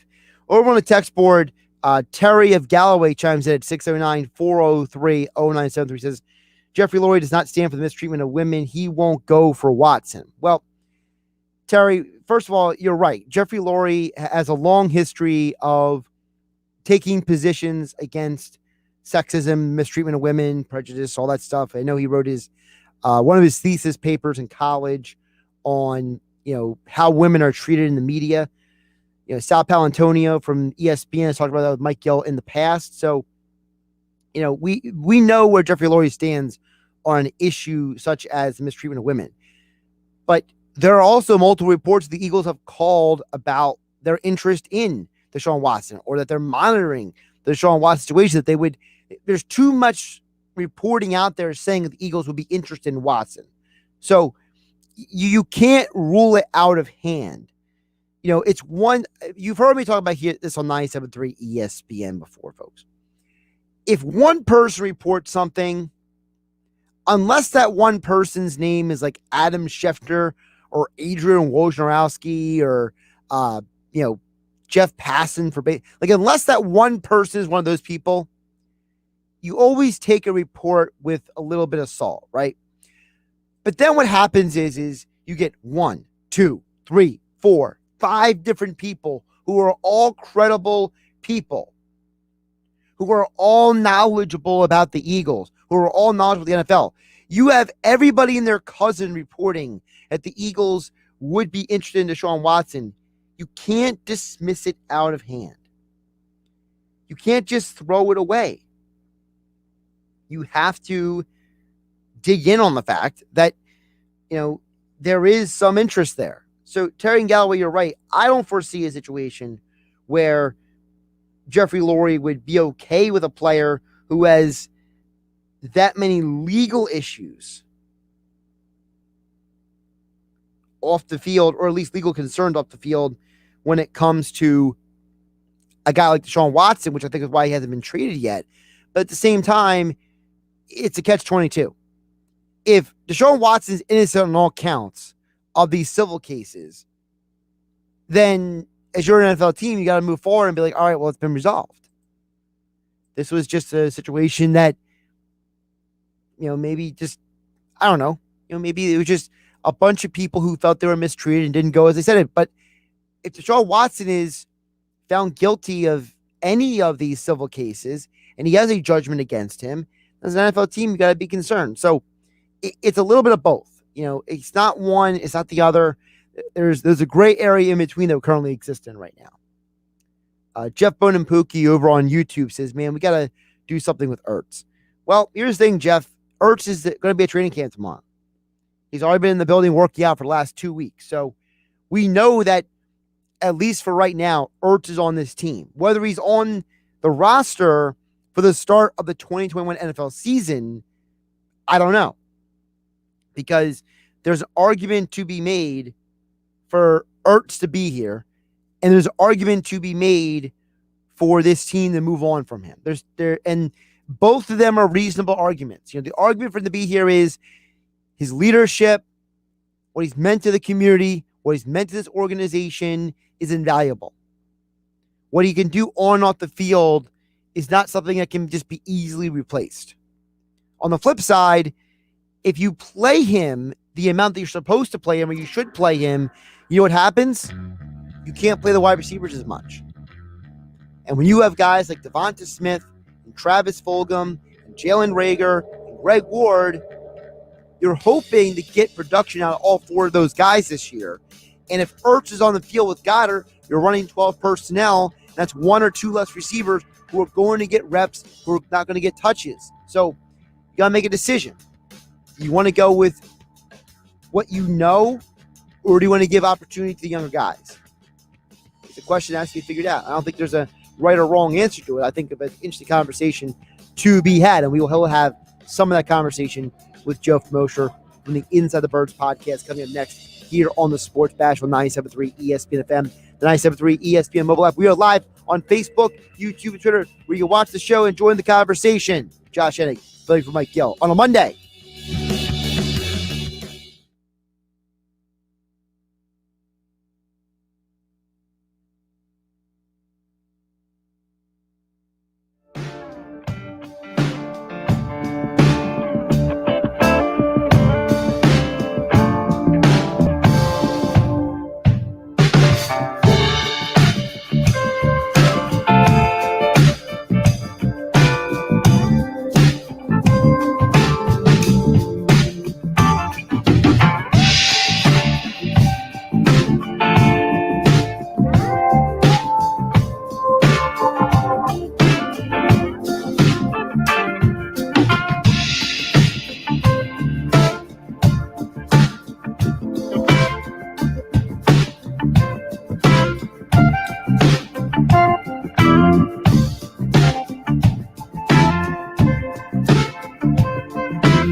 No matter the mileage, no matter the make, no matter what you owe, Matt Black Kia wants your vehicle today. Even if you don't want to buy a new car from us, we need to replenish our inventory, so we need your vehicle, no matter the situation. Stuck in a loan or lease? Matt Black Kia wants to get you released. Get cash for your car today. Up to 125% of Kelley Blue Book fair market value, even if you don't buy a car from us. However, if you are looking for a new ride, take advantage of New Jersey Charge Up Incentive Program. Get 10 grand off on all brand new 2020 Niro EV, all 2021 Kia Souls, $1,500 cash back, or pay 0 interest for 60 months on every Kia Sportage, Forte, and Stinger. It's gotta be a Matt Black Kia. Offers with approved Tier 1 or 2 credit through Kia Motors Finance. Not all will qualify. 0% based on 1667 per 1,000 borrowed. Negative equity financed into new loan. Call 877-289-6670 or go to mattblackkianj.com for complete details. Expires 8/6/2021. Matt Black Kia, 6211 Black Horse Pike, Egg Harbor Township, and now on Route 37 in Toms River. South Jersey's home for the Sixers and Flyers. Yeah! He scores! A two-hand jam! 97.3 ESPN, WENJ, WENJ HD, Millville, Atlantic City, a Town Square media station.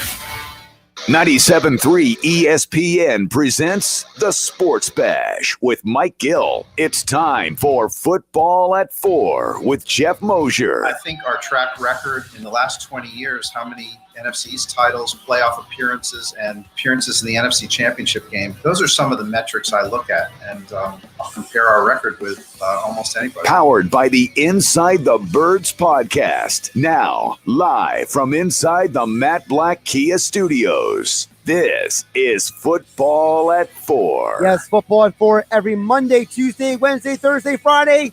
Presented by the Inside the Birds podcast. Josh Hennig filling in for Mike Gill here on 97.3 ESPN.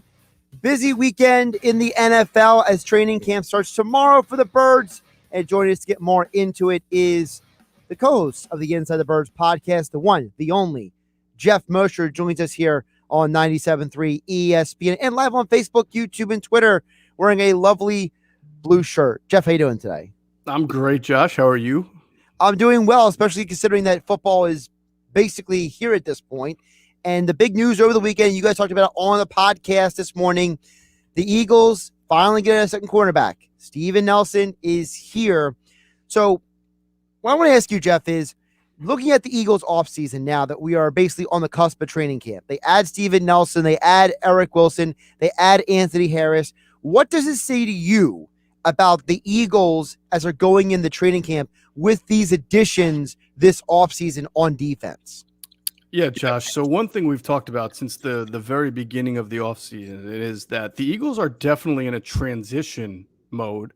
They're definitely starting over with new players, younger players at certain positions. And I don't want to call it rebuilding because what they're doing is they're trying to stay competitive while they flip the roster and enter a new era under Nick Sirianni. Howie Roseman and Jeffrey Lurie believe this. They believe you don't have to tank in the NFL. You may not have the best roster, but you want to be able to compete. And by signing a lot of players to one-year deals, which, by the way, is something they also had to do given their cap issues, some of these guys have one-year deals with a little bit of dead money and dummy years spread out.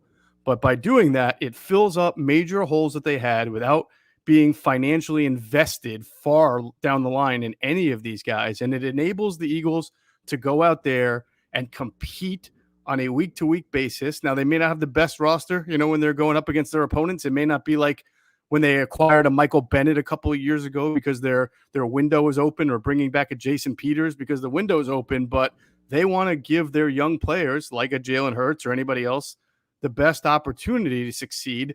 And you can't succeed if you're losing games 24-0 and 35-0 and you don't have enough. So I think they're doing it the right way, which is you know that they're still, in many areas, they're not as probably talented as they'd like to be. But on any given Sunday, they should be able to show up and represent themselves in the city and compete. The other thing about the Steven Nelson signing, Geoff, that's standing out to me is just because you signed him, that doesn't really still tell us anything about what this defense that Gannon's going to run. We still have no 100% certainty of exactly. We have theories, we have ideas. I know you and Adam have talked about it on the podcast about what people have told you, but there's still no 100% certainty except for one thing I know, which is we're not running the wide 9 anymore. So that's true. I look at these signings and I say, great, we got a cornerback. Great, we got a safety. Great, we got another linebacker. But, we still might not know until week 1 in September exactly what this defense can be. Yeah, I mean, look, there's enough clues to know that what he wants to do and what he philosophically likes to do, which is, kind of show some cover 2, show some cover 3, blitz the linebackers, play probably a mix of zone, maybe some zone man zone, all those kind of things. But the Zimmer-esque influence in his game. But I think he comes off as smart enough to know that sometimes you're limited. I don't want to say limited, but sometimes you do what your personnel dictates you're allowed to do. So you're not going to blitz certain guys if they're not good blitzers, or if they're just, you're not going to have certain guys in coverage if they're not good in coverage. You're going to try to avoid that. So I'm sure he's going to have to, he's going to have a couple of weeks of training camp to figure out what he wants to do, what his players can do, and if there's any moves they can make as a team at the end of camp to bring in some players who can do what he wants to do. Geoff Mosher from the Inside the Birds podcast joining us for Football at 4 at Geoff Mosher NFL on Twitter, as the Eagles are counting down the hours till reporting for training camp at this point as we are here on a Monday. Geoff, what do you want Eagle fans to know about Steven Nelson? Is there something specifically about him that you say, listen, Eagle fans, this is what you need to understand about who this guy is? Yeah, I'm going to give you two things.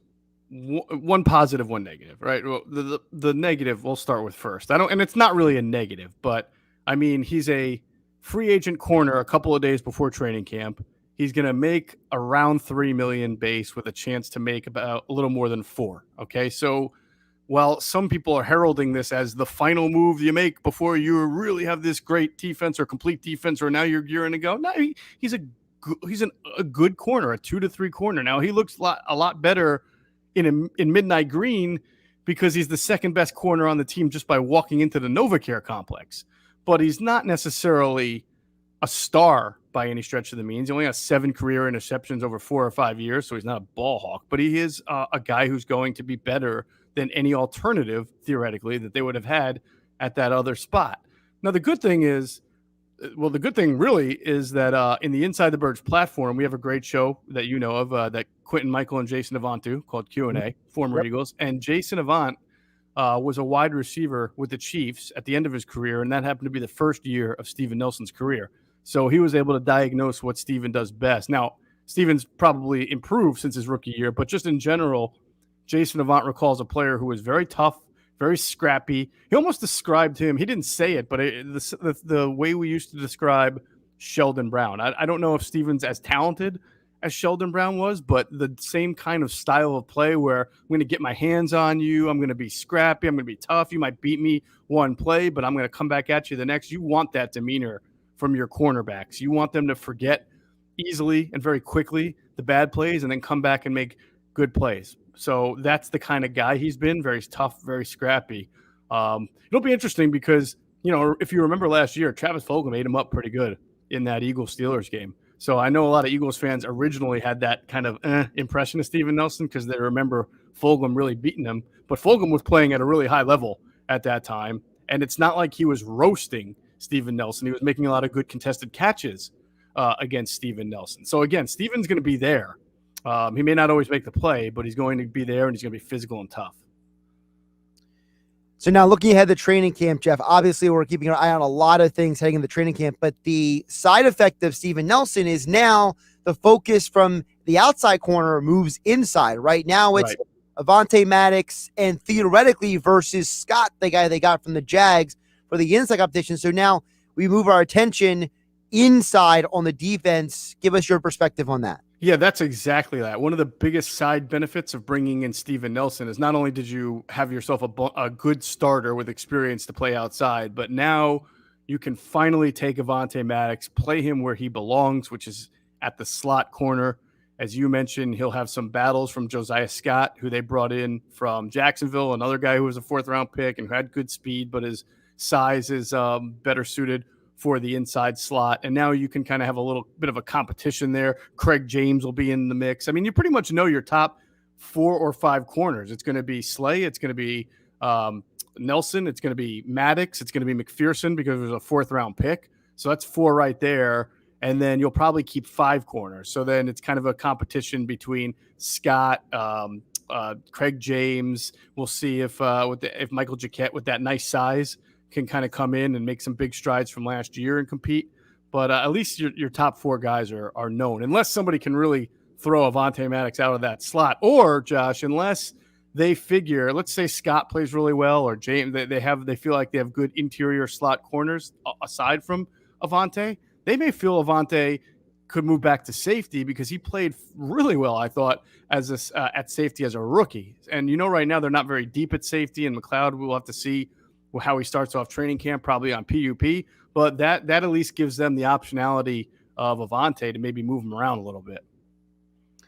Jeff, the other big thing about looking forward to about training camp, I talked about this earlier on the show, and that is last year, guys like Kavon Wallace, Jalen Reagor, you had all these rookies come in, no regular offseason, no preseason. So how big do you think it's going to be for those guys now to come in and get some legitimate development this offseason, and what that can mean for them this upcoming season? It can only help. Although, you always look at things on a case-by-case basis. I would have told you last year, right, every single rookie is going to be behind the 8 ball because of how different OTAs were and how different training camp was and how much little time they got on the field compared to their, rookies from years past. But darn if Justin Jefferson didn't go out and have 1,400 receiving yards, and Joe Burrow came out looking like he was the next, Aaron Rodgers for the first 5 or 6 weeks there before he tore his ACL. So some rookies, it didn't seem to impact them at all. Other rookies, you probably could say, man, if that guy just had more reps, right, and more ability to get involved, then he would have had a better year. I think with Jalen Reagor, it was really all about the injuries that set him back. I mean, he had missed training camp time with the shoulder injury, and then he missed several weeks after the finger surgery, and that really, I think, set him back more than anything. And obviously Jalen Hurts not having all of the reps as the number 1 quarterback, he handled himself fairly well for a kid who was put in that position. And you would think that the time that he's got now, assuming he's going to be the starting quarterback going forward, will be only benefit him. Geoff Mosher, the Inside the Birds podcast, joining us football at 4. Inside the Birds dropped this morning, the latest edition. Go out, check out all of Jeff and Adam's latest insights and reporting on the Eagles. Of course, subscribe, download, do all those great things because you want to keep it tuned to them all Eagles season long as we start training camp tomorrow. Now, Jeff, speaking of training camp starting tomorrow, we know that all the rookies are now signed. Landon Dickerson, he's in the building. So everybody's signed. Everyone's locked up. And speaking of Dickerson, what do you expect from him? Because he is coming off an injury last year that ended his college football season. So at least for me, making an assumption based on what we've seen from other NFL players, I'm assuming he's not going to be, competing for the starting job day 1 at training camp or anything. So what is the realistic expectation for him heading into training camp? I think, well, first we have to find out if he's healthy enough and medically cleared to be able to practice. If he's medically cleared to practice, I think you're going to see a guy who gets treated carefully. So he may not get as many reps as other rookies. But I do think what you'll see is him being when he does practice, if he's in there on 7-on-7s, 11-on-11s, you're probably going to see him get snaps at both guard and center on the second and third teams or what have you. They like him in both positions. You can make an argument that he'd be Jason Kelsey's replacement. I think you can make a better argument that you'd want him at left guard and Seumalo to be Kelsey's replacement, because there's a lot of advantages to being able to put a 340-pound left guard next to a potentially 360-pound left tackle and just bulldoze the way on the left side of the line. And that even ignores the fact that you got a darn good right side of your offensive line. But we're really kind of looking in the head into the future for Landon Dickerson, so you don't even know what the rest of the line is going to look like. But plus, Isaac Seumalo is a little bit more fleet of foot as far as lateral movement and athleticism in that way, whereas Landon Dickerson's kind of a road grading mauler, right? Not to take away or give to anyone, but sometimes you want your more fleet of foot, nimble guy at center. So we'll see what happens, but he's going to take snaps at both, and I know the team thinks he can play both positions. Geoff, I've been asked today by a couple people about what the deal is with Zach Ertz. We know he's been in the building working out. He's going to be at training camp tomorrow. And I feel like there's an argument to be made both ways about him. There's an argument made to keep him, and there's an argument to be made for him to move on. So, what is your analysis of the Zach Ertz situation with training camp starting tomorrow? Yeah, I think it's really hard to make an argument to keep him that involves all the context that you would need to have a real debate about it. And part of the context is he makes $8.5 million. The team is already having a contract extension talk with Dallas Goedert. So it's clear that they want Dallas Goedert to be their guy going forward. And it's really hard to be the team that tried and successfully did for many people, sold fans on the idea of taking a backup quarterback in the second round for economic purposes because the price of backups had gotten too high, and then go and spend $8.5 million on a backup tight end. I mean, if that's not mixed messaging, I don't know what is. So I'm still of the belief that Zach Ertz is not going to be with this team very long. I'm fascinated by what happens when he shows up at training camp, because the last thing the Eagles can do is afford to have him practice and get hurt and be out for a long time and ruin the trade. And then he can't even play for you. Let's say something it's severe, which can always happen. Then there's $8.5 million to a backup tight end who's not even playing for you. So if he shows up, I think they're going to have to treat him like he's got bubble wrap on if they can. And it'll be a really interesting dynamic. I just have a hard time right now as we sit here envisioning Zach Ertz showing up and then getting right in there in team drills, 7-on-7s, 11-on-11s, and taking his place as the number 2 tight end on the team. A couple of items I'll hit on with you, Geoff. Geoff Mosher, Inside the Birds podcast. Also, check out Geoff's latest on who will be the Eagles' offensive MVP in 2021 over at InsideTheBirds.com. Him and Andrew Check will continue their training camp preview series. Geoff, obviously impacting not directly the Eagles, but kind of like in that sphere is the news that came out this morning about Deshaun Watson. If you combine the Mortensen and Pelissaro reports, basically it looks like the Texans won 3 first-round picks and 2 players is basically what we're surmising here, which is interesting because that is literally what you and Adam talked about for months, which would be what the Eagles would be giving up if they were to get Watson. But the problem is, as I've been explaining to people throughout the day, Geoff, we still have no answer about what is going on with these 22 civil suits and the fact that you mentioned inconsistent messaging. The NFL itself has inconsistent messaging. They have 10 years of no precedent when it comes to guys and off the field. So if you're an NFL team and you're going to give up 3 first-round picks and 2 players, are you really going to do that for a guy that may or may not play this year?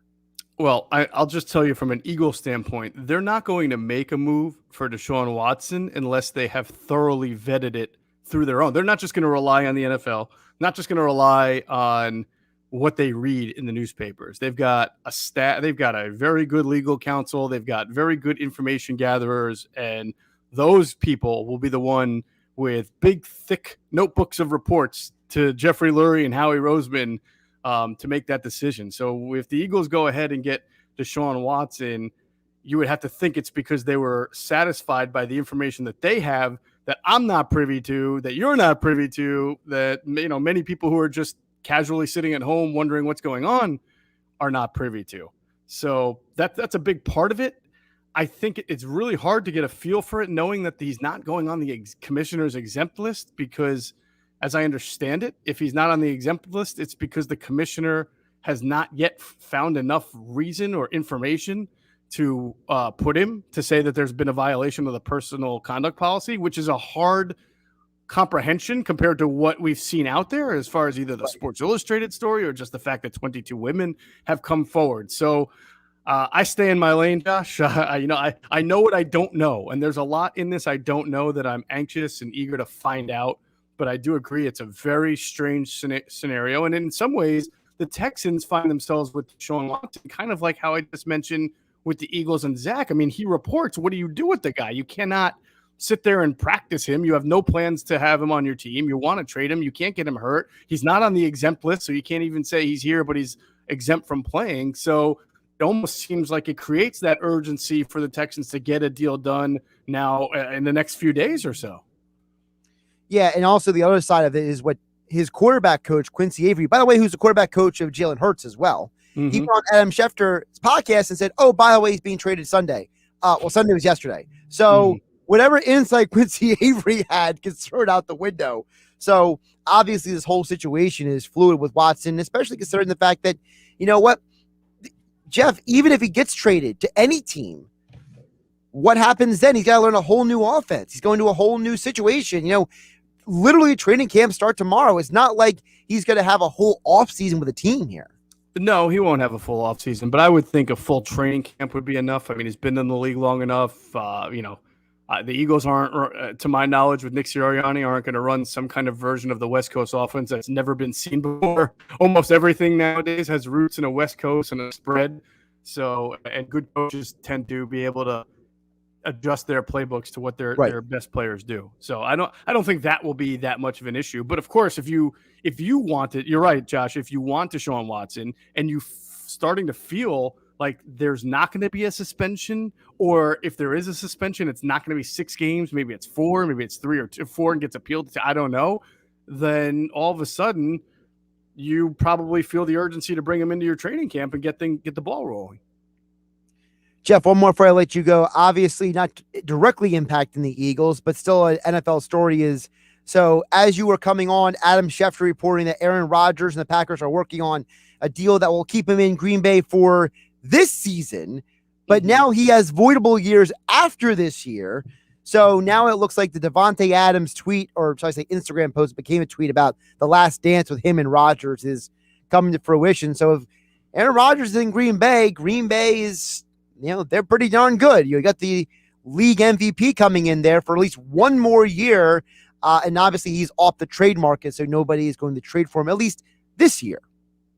Absolutely. It looks like that, and we'll see what happens in the future. I just think that's a good thing that Aaron Rodgers is going back to the Packers. The drama has been interesting, but it feels like Aaron Rodgers should go back to the Packers. They're a very good team. He's got a chance to win a Super Bowl.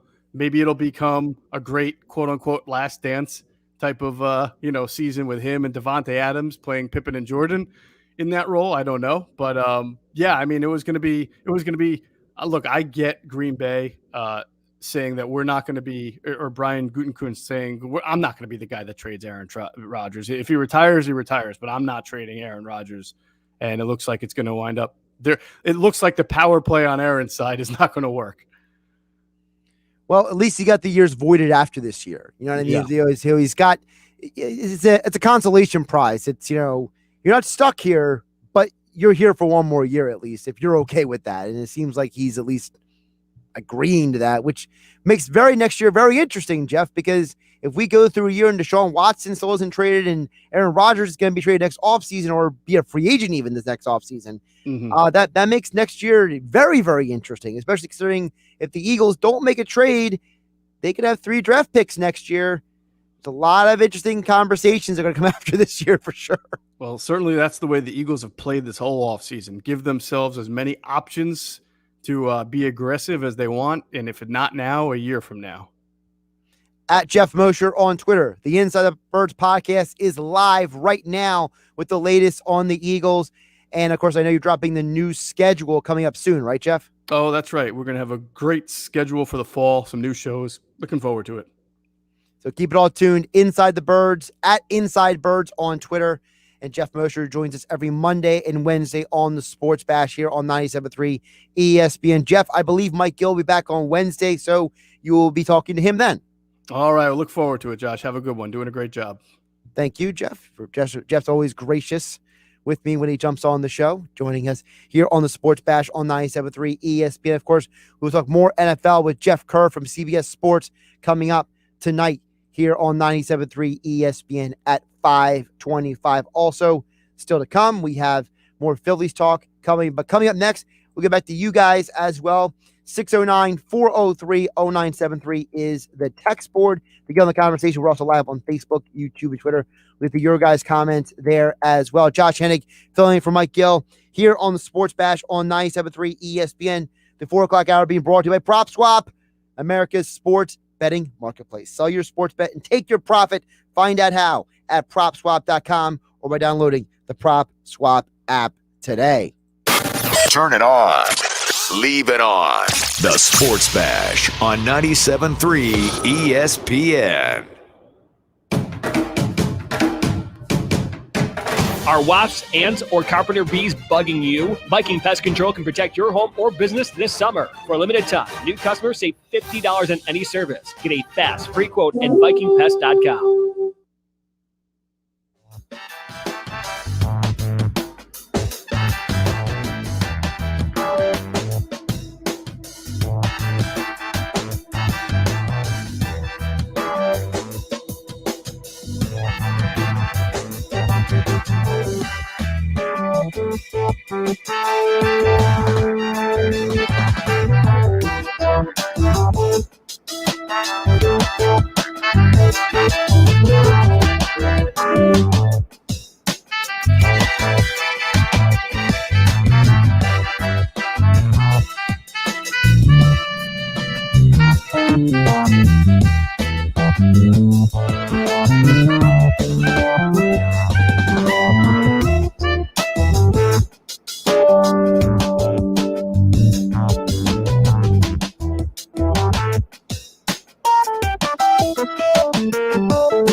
An isolated downpourish thunderstorm may still pop up somewhere in South Jersey between now and sunset tonight. Then we'll have a pretty good summer night, mainly clear, warm, but not as muggy as last night. Low temperature falls to around 68.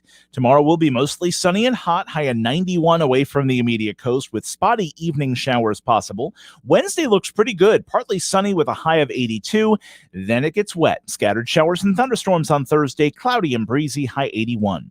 I'm Chief Meteorologist Dan Zarrow on the Town Square, New Jersey Weather Network.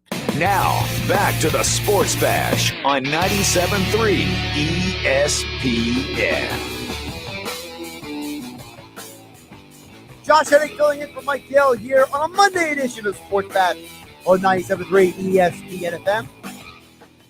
4 o'clock hour of the Sports Bash being brought to you by Prop Swap, America's sports betting marketplace. Sell your sports bet, take your profit. Find out how at PropSwap.com or by downloading the PropSwap app today. 11 minutes from now, we'll be joined by Crossing Broad Phillies reporter Bob Wankel to get more into the Phillies. They start a series with the Nationals tonight. A little news on the Phillies. Zach Eflin will not be returning to the team this week. Things did not go well with his latest throwing session. So we will not see the return of Zach Eflin anytime soon. Spencer Howard back on the mound tonight. So at least we have an idea of what we're dealing with tonight for the Phillies, but no Zach Eflin for the near future. We'll ask more about that from Bob Wankel from Crossing Broad coming up in about 10 minutes from now. Text board is open as always at 609-403-0973 to get on the conversation. 609-403-0973. We're also live on Facebook, YouTube, and Twitter. We'll get to all your guys' thoughts and comments in this segment here. Just to give you an update, guys. So the news is that Aaron Rodgers and the Packers have a new agreement. Rodgers is not going to skip training camp. According to this agreement, he will play at least one more year in Green Bay, which means he will not be traded this season, which makes next offseason the moment in time that he would either be traded or a voidable year will allow him to be released. So technically, he's under contract till 2022, voidable year after that, so they could trade him in the offseason or basically work out a deal to basically buy out his contract next year against the Packers. So Rodgers will play this year. That is the latest according to Adam Schefter and NFL Network. So let's get to you guys out there and about. A couple people coming in with different conversations in here. Jeff Bonepook will get to you in just a moment. But first, Tom from the Villas at 609-403-0973 chimes in and says, what if Zach Ertz decided that if he's coming back, he is going to play hard so he can find a good deal on a new team next year? As for Watson, I'm sticking to my guns. He is a scumbag. This is Tom from the Villa saying it. And it sickens me that people are willing to turn their blind eye to what he did because of who he is. It's Tom from the Villa. So those are two very different things, Tom. So if it's okay with you, I'm going to address them completely differently. I think Ertz is showing up to camp because he's not a diva, a prima donna. I've said this multiple times over the last few days. I think that Ertz cares about the city. He cares about the organization, and he cares about his teammates. And whatever issue happened last year that prevented them from having a contract extension, whatever the stumbling block was that caused them to have the falling out last year, I think for Ertz is less important than being a good teammate and not being a distraction.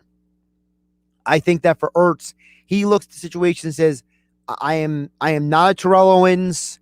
I'm not an Odell Beckham Jr. I'm not an attention seeker. I'm not a guy who is going to be selfish. Zach Ertz has never been a selfish guy. He's always been a team-first guy. And I think that's a huge reason why Zach Ertz is already in the building training for the last 2 weeks and why he's going to be at camp. And I think that if he and the Eagles both agree that it is best for both sides to move forward, that he will be traded, whether it's next year or this year.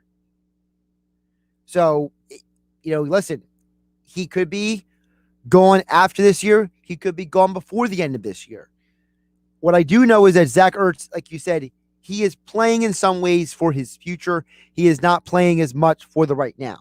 So I'm going to assume that Zach Ertz is going to have some sort of role in training camp. Whether he is very active or not, I don't know. We're going to find out. But I think it says something to the world that Zach Ertz is going to be at training camp. That he is not a prima donna. He is not a diva. He is not a me-first guy. He cares about his teammates. He cares about the city. And he wants to do the right thing. Now, on the flip side, listen, Tom from the Villas, your perspective on Watson is completely valid.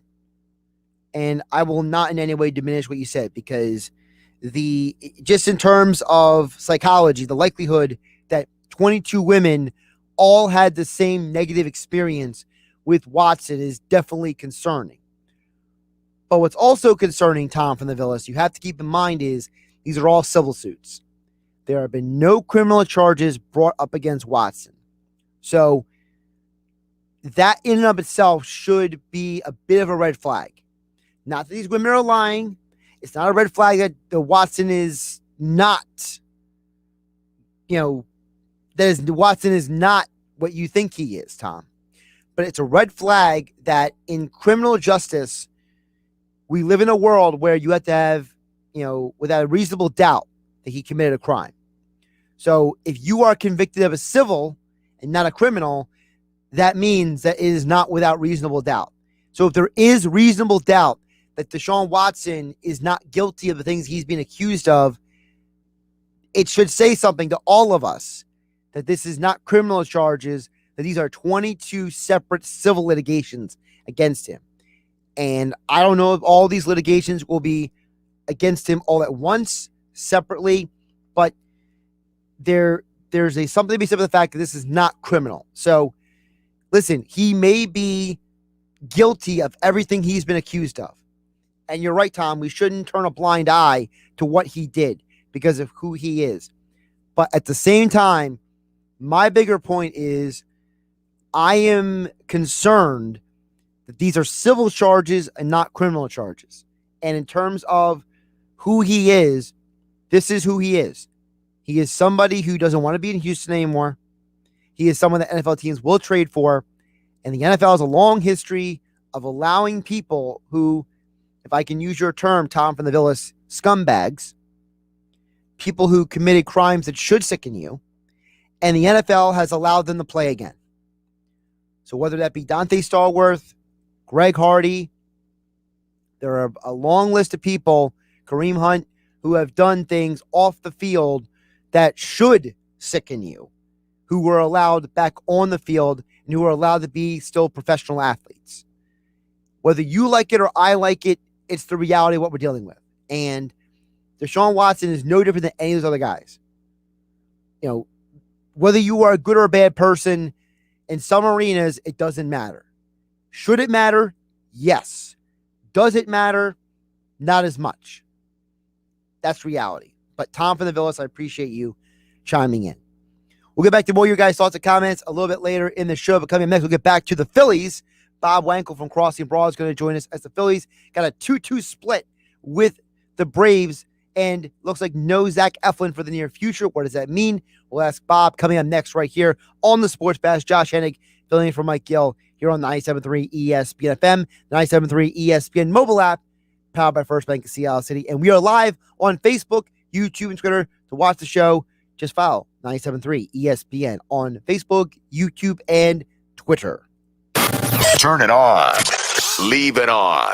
The Sports Bash on 97.3 ESPN. No matter the mileage, no matter the make, no matter what you owe, Medlet Kia wants your vehicle today. Even if you don't want to buy a new car from us, we need to replenish our inventory, so we need your vehicle, no matter the situation. Stuck in a loan or lease? Medlet Kia wants to get you released. Get cash for your car today. Up to 125% of Kelley Blue Book fair market value, even if you don't buy a car from us. However, if you are looking for a new ride, take advantage of New Jersey Charge Up Incentive Program. Get $10,000 off on all brand new 2020 Niro EV, all 2021 Kia Souls, $1,500 cash back, or pay 0 interest for 60 months on every Kia Sportage, Forte, and Stinger. It's gotta be a Matt Black Kia. Offers with approved Tier 1 or 2 credit through Kia Motors Finance. Not all will qualify. 0% based on 1667 per 1,000 borrowed. Negative equity financed into new loan. Call 877-289-6670 or go to mattblackkianj.com for complete details. Expires 8/6/2021. Matt Black Kia, 6211 Black Horse Pike, Egg Harbor Township, and now on Route 37 in Toms River.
You can watch the Sports Bash live now on Facebook, YouTube, and Twitter. Search 97.3 ESPN or visit our website, 973ESPN.com.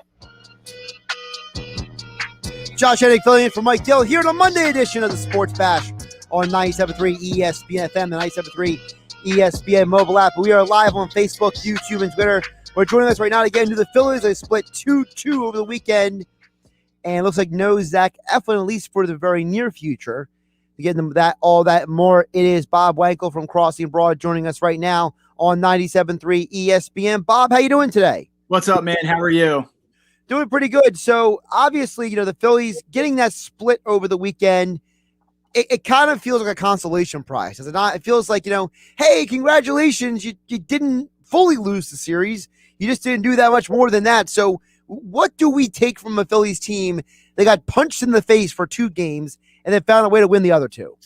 Yeah, I mean, one of the things that we heard at the All-Star break was how the schedule was really going to lighten up. But here we are now 10 games out of the All-Star break, and they're 5-5, which is exactly what they were going into the All-Star break. They're a 500 team. So you're still waiting for this team to make a move. Now, you're kind of like on a yo-yo with these guys right now, because on Thursday night and Saturday night, they were just absolutely dreadful and completely outclassed. But they get great starts from both Zach Wheeler and Aaron Nola. And so in some ways, I look at this weekend and I kind of consider it to be almost a positive, because regardless of what the Phillies do at the trade deadline, none of it really matters unless Aaron Nola and Zach Wheeler pitch well. So to get good performances out of them is very encouraging, but they need to make a move here, and they need to make a move in the standings. They can't just keep treading water. So that move needs to come sooner than later, right? Like let me ask you this. What is Dombrowski waiting for? Like, is this the traditional waiting out the market situation, or is he legitimately just like not finding a deal he wants? Like, what is your feel on this? Well, I spent a lot of time down there this weekend, and we actually were able to talk to Dave Dombrowski on Saturday afternoon. And the scope of it is basically this. I mean, they're going to make moves. I think it's pretty obvious at this point they're probably going to make multiple moves.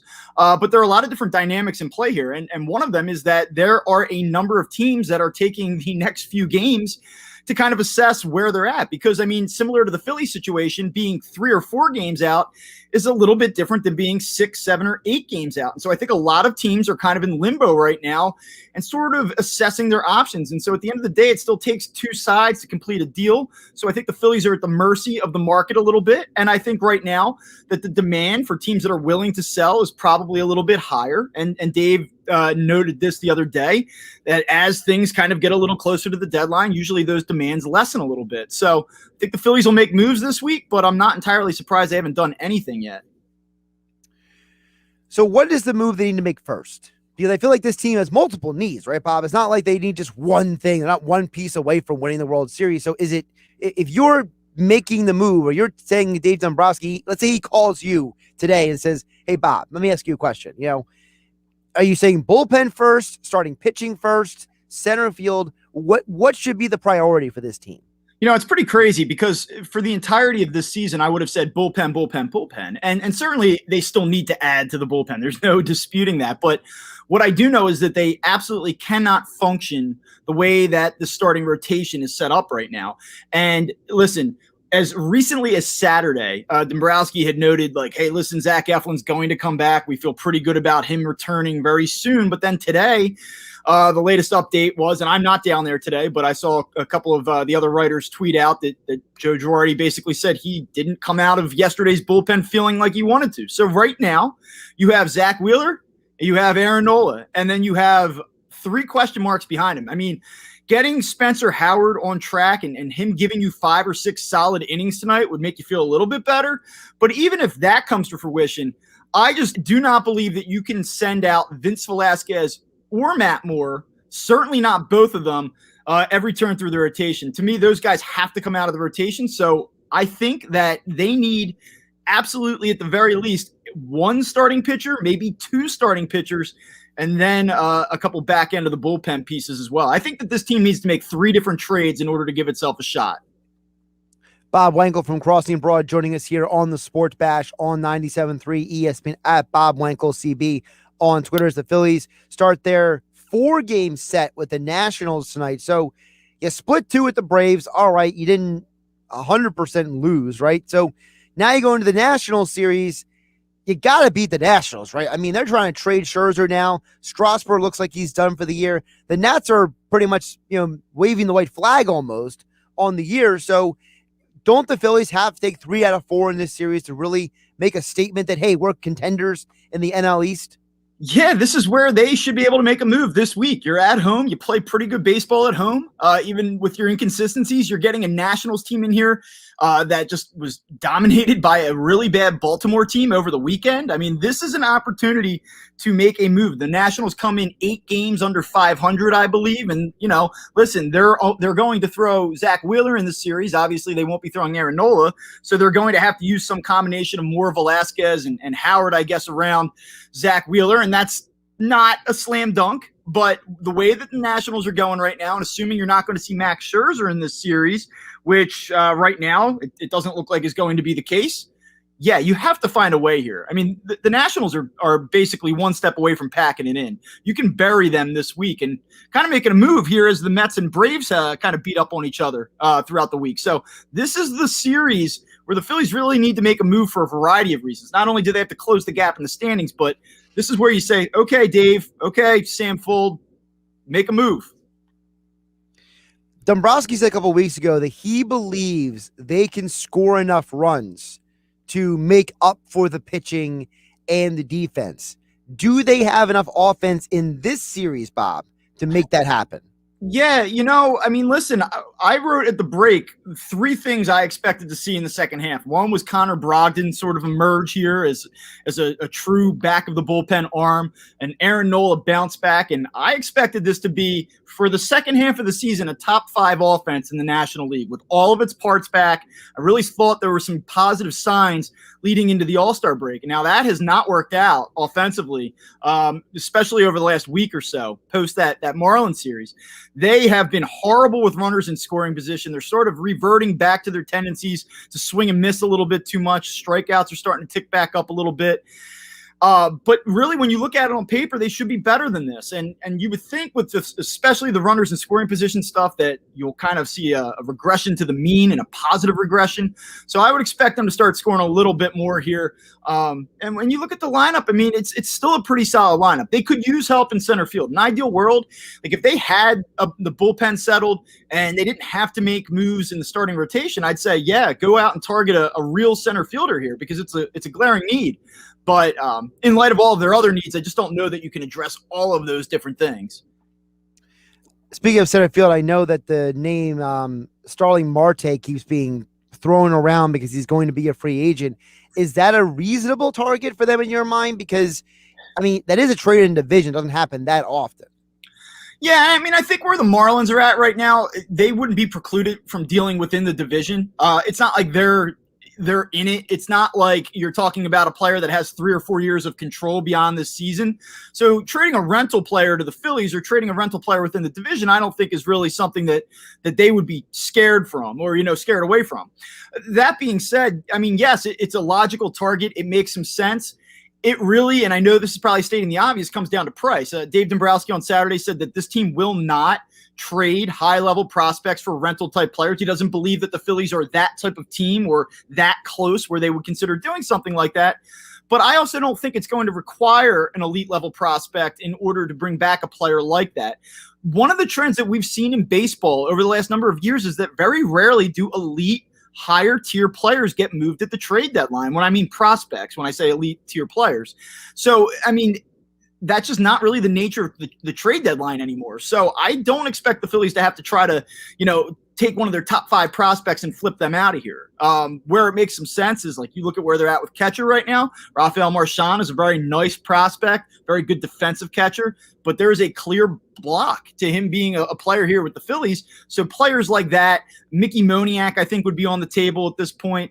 I think that there are a variety of guys. Jalen Ortiz is a guy that kind of had fallen out of favor, but got very hot here over the last week or so. Recency bias sort of plays a role in these things, and I wouldn't be surprised if they move players like that. Now, I feel like everybody and their cousin has either texted the station, texted me personally, or tweeted at me with trade scenarios for the Phillies. Of all of the million relievers that everybody and their cousin has brought up, the Phillies could trade for, from Rogers, from the Twins, to Kennedy from the Texas Rangers. Do you have a favorite of those names? Is there a name that you're like, you know what, that actually makes sense? Usually I don't go after the big name. I just don't think it makes a lot of sense a lot of times. I think you have to overpay. But when you consider the multi-year need that they've had with their bullpen, over the last couple of years, and a need that they're going to have again next season, I really think you can kill a couple birds with one stone if you go out and make a deal for Craig Kimbrell. I mean, he's a guy that has a $16 million option next year. That's very expensive. I know the Cubs will probably say, well, there's control beyond this year, so we want a better prospect. But you could just as easily argue that, hey, you consider his age, you consider that he's in the middle of an elite season right now, but the previous 2 years he had struggled a little bit. I think you can probably absorb that salary, not have to part with elite level prospects, and find a way to get him here. I just think that he is the most obvious need, or fixes their most obvious need, and he's the best player to do it. And so that makes a lot of sense to me.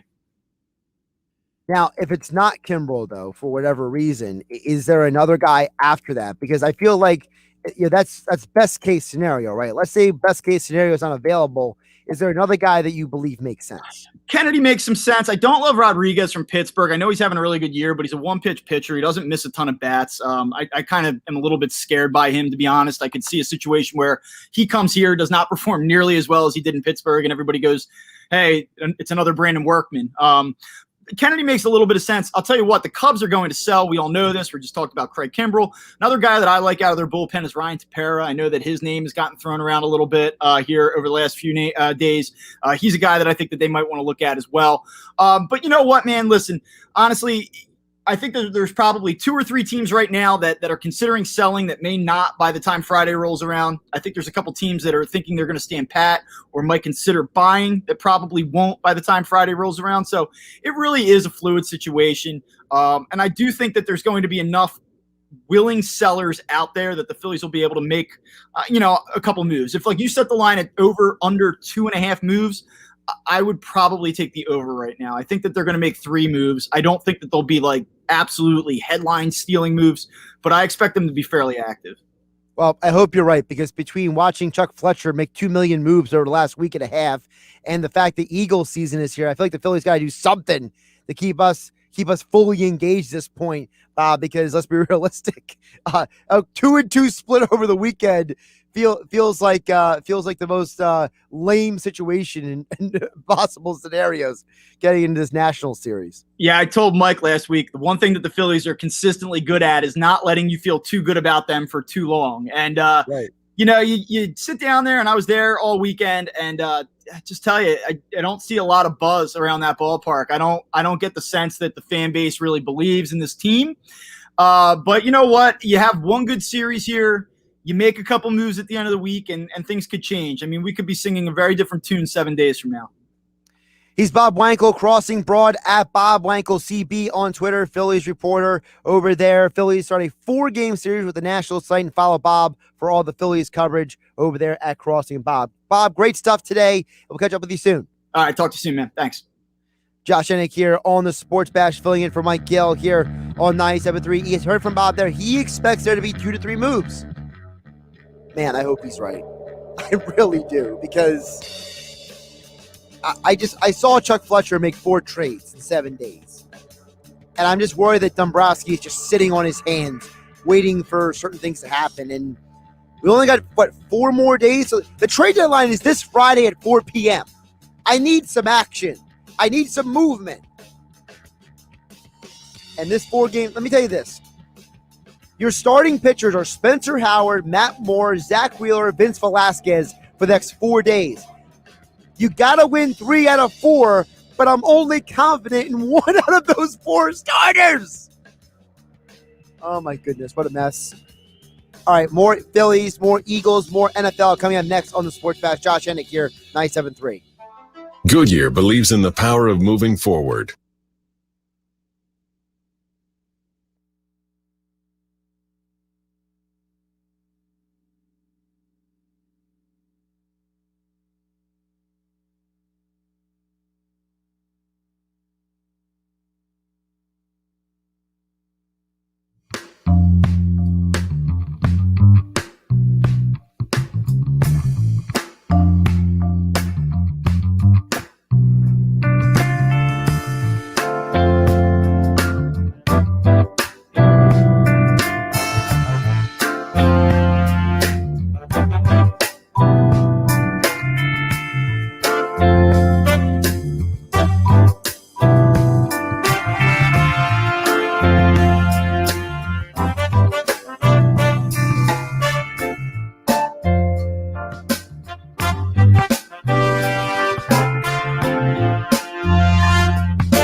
South Jersey's home of the Sports Bash with Mike Gill. Oh, I like that. Yeah, me too. WENJ HD Millville, Atlantic City. A town square media station serving all of South Jersey. This is 97.3 ESPN.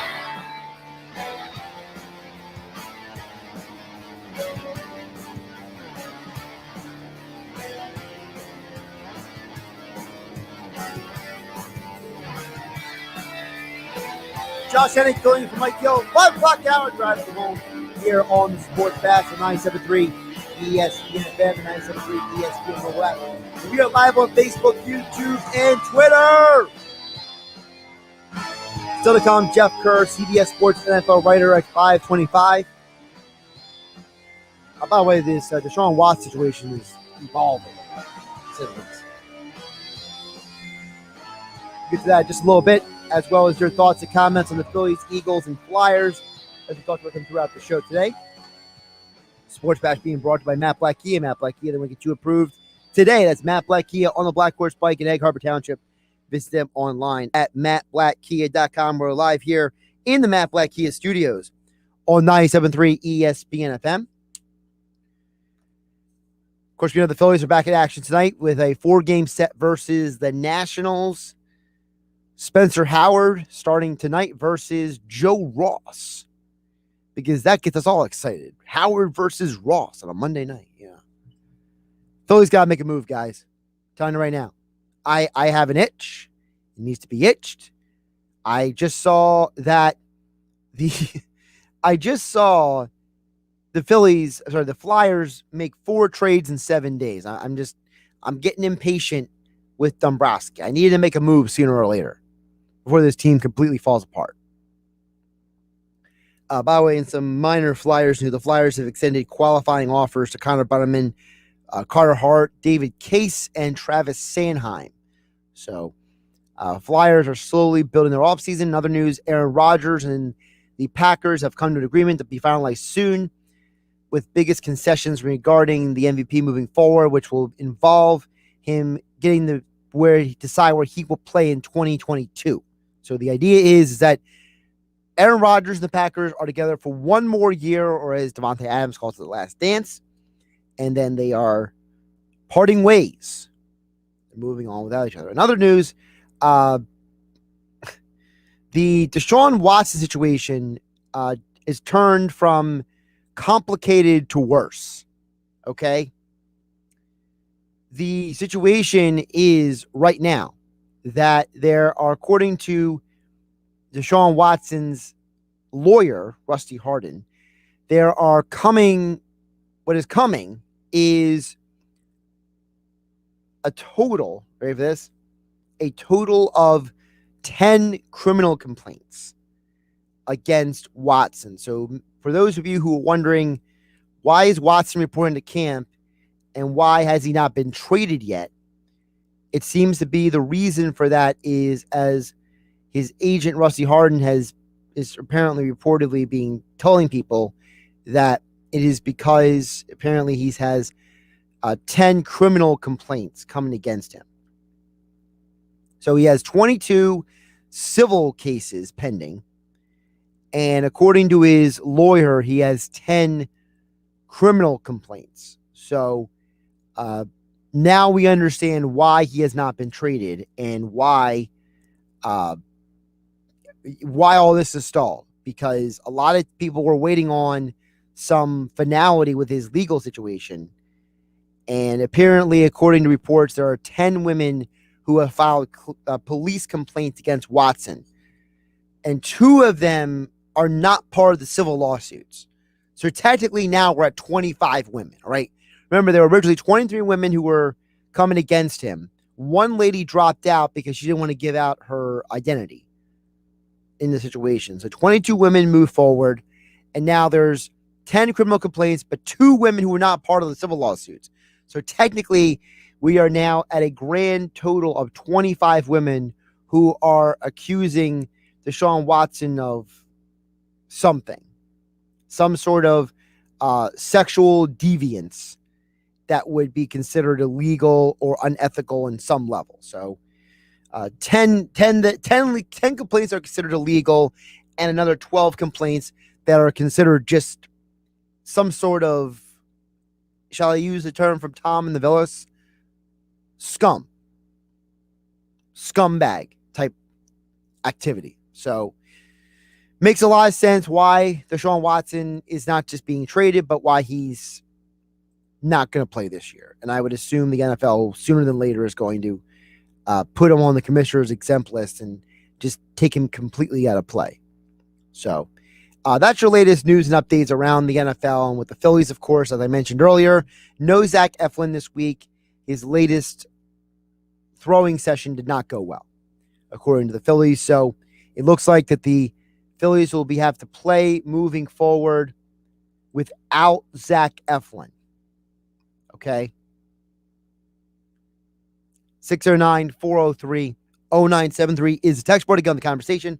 We are also live on Facebook, YouTube, and Twitter. Of course, we are less than 12 hours. Well, we're at about maybe 12, 13 hours away, I would say, from Phillies training camp reporting. A lot of guys report to the camp about 5, 6 a.m. in the morning. So we are about 12, 13 hours away from Eagles training camp reporting going down. We know that Steven Nelson's in the house. We know that the Eagles are going to have Zach Ertz in the building. So it's going to be an interesting training camp. Dillard versus Mailata for left tackle. I am intrigued by that for sure. I like the fact that they signed Steven Nelson. They went out and got that job done. They made it happen. There was reports that there was mutual interest between the two sides all along. So I find it very interesting that the Eagles are going into camp. They have a lot of questions, but they have a lot of talent as well. It's just so strange seeing the Flyers make 4 trades in 7 days. The Eagles bring in Steven Nelson. We know that the Sixers are basically biding their time to see what the market plays out for Ben Simmons, if it plays out for Ben Simmons. And we know that you have a situation where the Phillies have to make trades. And as a texter at 609-403-0973 says, Josh, I agree with your last expert. The Phillies need in caps, by the way, 2 more starters ASAP. That's Tom from Vargate. Yeah, Tom and Margate. I think the Phillies need starting pitching. And I think that Bob, who brought this up today, and Frank Closer brought this up on Friday here on the Sports Bash, we have been saying for months the Phillies needed bullpen help. But it's becoming more and more obvious the starting pitching is way, way, way worse than we previously thought. And with no Eflin returning in sight, I think that makes it even more dire that this team has got to do something. They got to make trades. And, you know, a guy like Berrios from the Twins, I don't think he's attainable. I think he's going to go for a huge haul from the Twins. But I can totally see the Phillies doing something like what the Mets did over the weekend. You know, the Mets on Friday afternoon, they acquired Rich Hill. You can go out there and acquire some pitchers who are not going to demand a huge price, okay? Because you got to have somebody come in and fill the void of Spencer Howard, Matt Moore, and Vince Velasquez. You can't go through the rest of the year with all 3 of those guys as starters. It's completely, utterly illogical. You cannot, I repeat, you cannot waste your time in running those guys out there each and every week. You got to find some pitching out there. And like I said, you know, a guy like Berrios might cost you too much. And I don't see Scherzer being traded in the division. If Scherzer gets traded, I'm assuming he either goes to the American League or maybe a team out west. So if you're looking at the starting pitching market, you're looking at guys like Kyle Gibson from the Rangers, maybe the Marlins for a guy like Pablo Lopez, who's out there. You know, maybe you're calling up a team. Maybe you are calling a team like Cleveland. I don't know. I mean, Cleveland's in a weird situation, and maybe Aaron Savale is somebody that you at least make a phone call about, right? You know, maybe you do call a team like the Rockies and asking about German Marquez. See if he is available and what price. Maybe a Kyle Hendricks from the Cubs, you do have that phone call about. Casey Mize from the Tigers, maybe you make that phone call about him. I'm throwing out all these names on purpose because I can't promise you where the starting pitcher is going to come from, but there's a lot of ways they can go with it. And all these pitchers who I just mentioned have better ERAs and have had better seasons than anybody on the Phillies not named Zach Wheeler. Zach Eflin has a 4.17 ERA. Every pitcher I just named you has a better ERA than Zach Eflin. And that's how I'm going to determine this. You got to get a pitcher. He may not be a sexy name, but I just want a guy who's not giving up 4 runs per game. Is that too much to ask? And Dombrowski made an interesting comment on Saturday as well. And I wish I had the audio of it. I don't. I just seen all the reports of him saying it. But when Dombrowski talked to the media on Saturday, he said that the team that signs Cole Hamels is promising him a rotation spot. And he said that he's not 100% sure they have a rotation spot for him, but they should know by the end of the week. I don't know what team Dombrowski's watching, but I'd sign Cole Hamels now and tell him you got a roster spot, you got a pitching rotation spot whenever you're ready to come up to the big leagues, and be damned who's on the roster. There's no reality. There's no way that this team is going to find 2 pitchers who are that much better than Cole Hamels unless they are working on deals that we all have zero clue about. I just named you a bunch of guys, and I'm not sure the Phillies are going to be able to acquire all of those guys.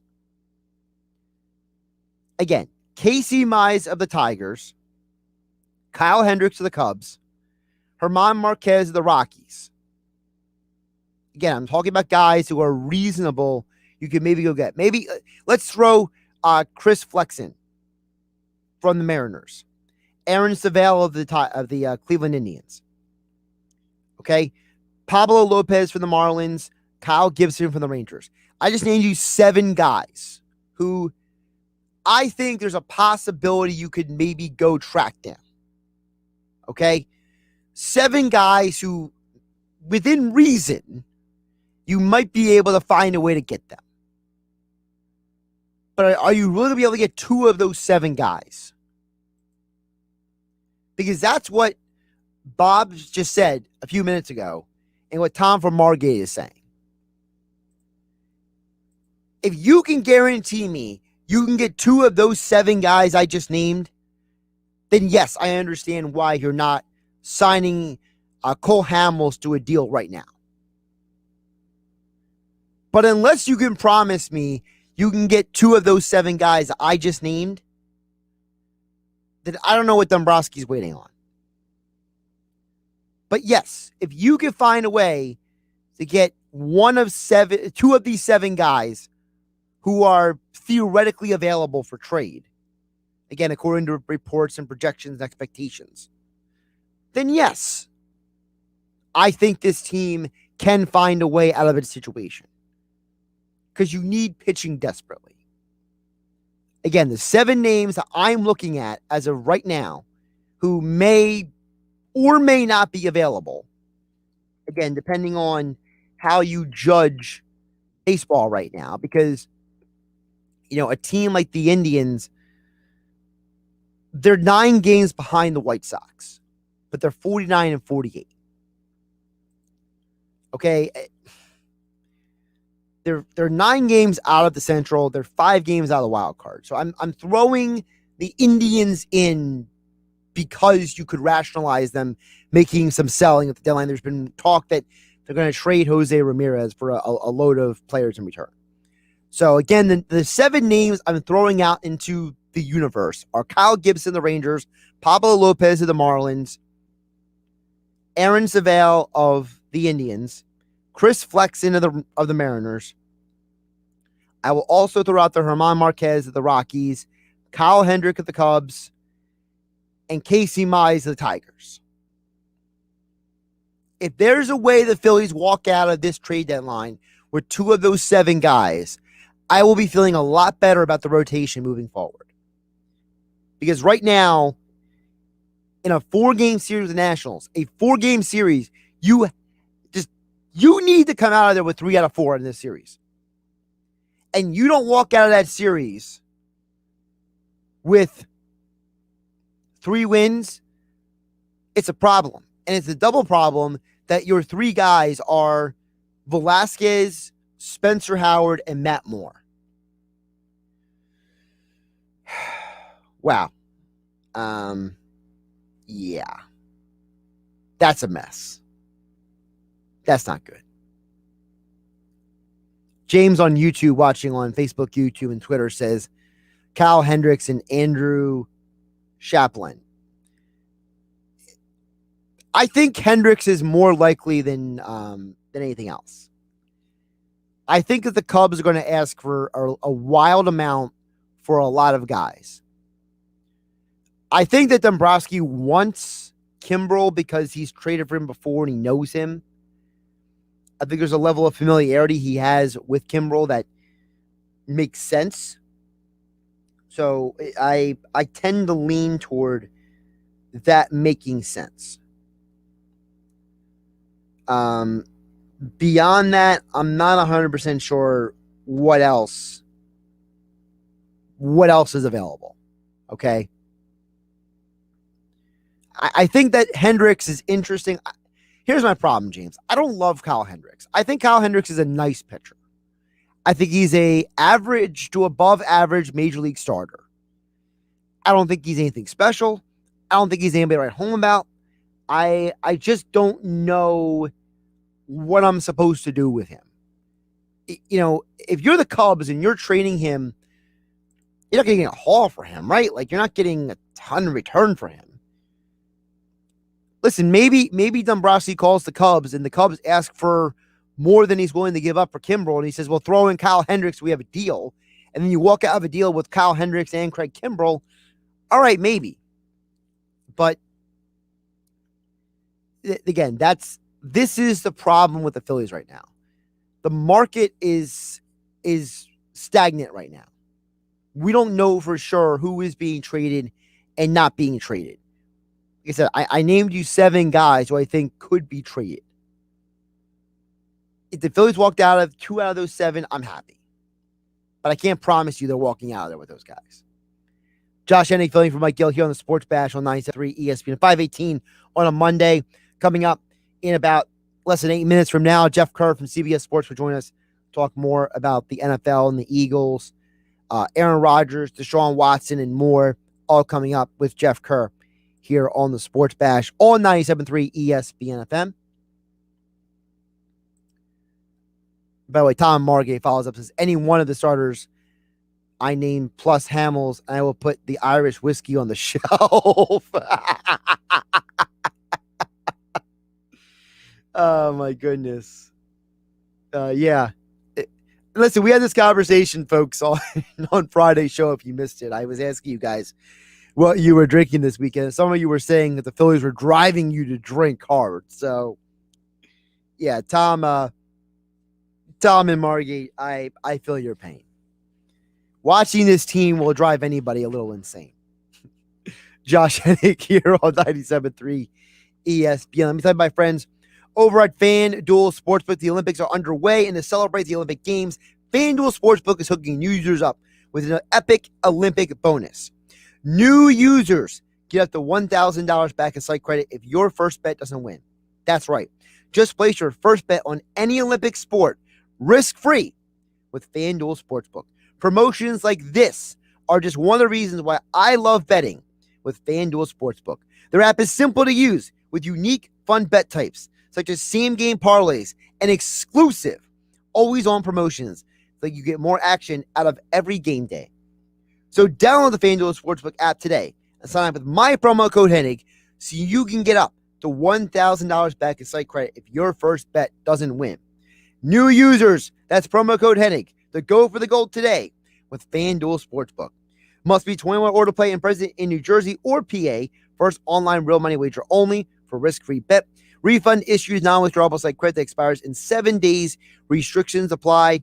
See sportsbook.fanduel.com for details. Gambling problem, call 1-800-GAMBLER. Josh Hennig here, filling in for Mike Gill here on the Sports Bash on 97.3 ESPN FM. I think we've covered a lot of ground today. A lot of NFL, a lot of Phillies, a lot of Eagles, Flyers in the 3 o'clock hour. If you missed any of the conversations we had today, we will have these Sports Bash best of coming up in 6 o'clock hour. No game night tonight, as I have been here covering for Mike Gill here on the Sports Bash. You can check out some of our conversations from earlier in the show during the best of the Sports Bash, including a conversation with Geoff Mosher about the Eagles and the NFL, including our conversation with Kevin Durso, our Flyers insider, all of that and more in the best of hour here on the Sports Bash. Sports Bash best of hour, 6 o'clock here on 97.3 ESPN. But coming up next, we will talk more NFL with Jeff Kerr, CBS Sports, get his perspective on the latest NFL news and the Eagles starting training camp about 12 hours from now. I expect guys to be reporting for training camp right here. We'll talk more about it. Jeff Kerr next. Josh Hennig filling in for Mike Gill here on the Sports Bash on 97.3 ESPN FM, 97.3 ESPN mobile app. We are live on Facebook, YouTube, and Twitter. Join the conversation on the stream or on the text board 609-403-0973. That's 609-403-0973. I'm Josh Hennig here filling in for Mike Gill on the Sports Bash. Turn it on. Leave it on. The Sports Bash on 97.3 ESPN. On some models excludes Corvette with GM financing, excludes prior sales.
Hey, Sarah, how's business? It's going well. Our clients love our work. I just wish we could figure out how to grow faster. I hear you. Is it slow for everyone in your industry right now? Actually, no. I see competitors all over South Jersey who seem to be very busy, even though I know my work is better than theirs. I just wish I knew how they were finding new customers, because if I could do it too, I know I could beat them. I had that same challenge until I signed up with Town Square. Now my website is on page 1 of Google, and I'm getting leads every day. Town Square, was it expensive? Not at all. Zero cost to build the site, no nickel and diming, and no contracts. Just a monthly subscription that I can cancel anytime. It's awesome. Was it time consuming? Because I don't have time to... It was easy and fast. I reached out to them at mylocalcustomers.com, and Town Square did the rest. Go to mylocalcustomers.com for a free competitive analysis that will show you how the most successful businesses in South Jersey grow and how you can do it too with no risk. Be one of the first to sign up and you'll receive $500 in free advertising on this station. Visit mylocalcustomers.com. That's mylocalcustomers.com. You can watch the Sports Bash live now on Facebook, YouTube, and Twitter. Search 97.3 ESPN or visit our website, 97.3ESPN.com. Josh Hennig back here on the Sports Bash, filling in for Mike Gill here on 97.3 ESPN FM, 97.3 ESPN mobile app. And we are live on Facebook, YouTube, and Twitter. We're joining us right now. Talk more about the NFL. Jeff Kerr, CBS Sports, also going to cover the Eagles for us throughout the year over at 97.3 ESPN.com. He joins us right now to get into a busy NFL news, not just today, but weekend overall. Jeff, how you doing today? Pretty good, Josh. Pretty good. You know, it was pretty busy. I will say that. I was pretty busy on Sunday, and I had a rare Sunday work shift in the summer, and I was kind of sweating bullets a little bit. I'm like, whoa, okay, there's some actual news going on. So let's start with some of that news from yesterday first. Obviously, the Steven Nelson signing is basically what everybody's been waiting for. They've been waiting for the Eagles to sign a legitimate second corner. So I want to ask you a question I asked Geoff Mosher an hour ago. So we've seen them sign Steven Nelson, Eric Wilson, Anthony Harris, Ryan Kerrigan. You have a new defensive coordinator. What does all of that put together say to you? I actually think the Eagles secondary is significantly improved with all these players now. Before they signed Steven Nelson, I would have said, yeah, that's great. Anthony Harris, love the signing. Rodney McLeod back there, awesome. Darius Slay, I still think he's got another 2 than him. But if you were going into the year with Avonte Maddox, Zach McPherson, Michael Jacquet, Craig James, you were in trouble. You are in big trouble, and this secondary wouldn't have shown any progress. Now you got look, Steven Nelson's not an all-pro. He's not a Pro Bowler, but he's a starting cornerback in the National Football League. He started all 16 games last year. He was pretty good in pass coverage, especially in zone, which is what the Eagles are going to run. This was honestly a match made in heaven ever since he was released from the Steelers. What is the one thing that stands out to you about Steven Nelson in this defense? Because we know he's played in Kansas City. He's played in Pittsburgh. Now this is Jonathan Gannon. We're assuming there's going to be some variation of Zimmer and Eberflus's defenses. Gannon said he's going to make a defense based on his personnel. So I guess that's a positive. So what do you think Steven Nelson does in this system?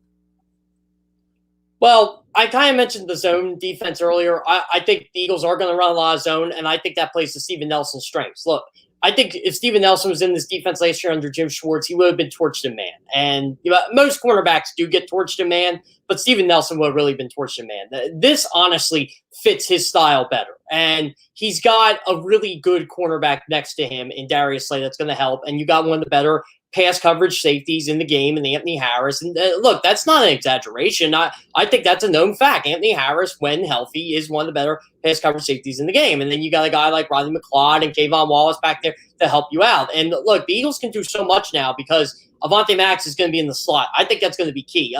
When Avonte Maddox had a really good rookie season in 2018, he was playing primarily the slot. The only reason they had to play him on the outside was because guys got hurt, and he stood up to the challenge. And he can do that from time to time, not all season. So I really like how they can use Steven Nelson to play specifically zone coverage. He'll have to play man a little bit, but not as frequent. And with Darius Slay playing left cornerback, I think that's going to be huge for them.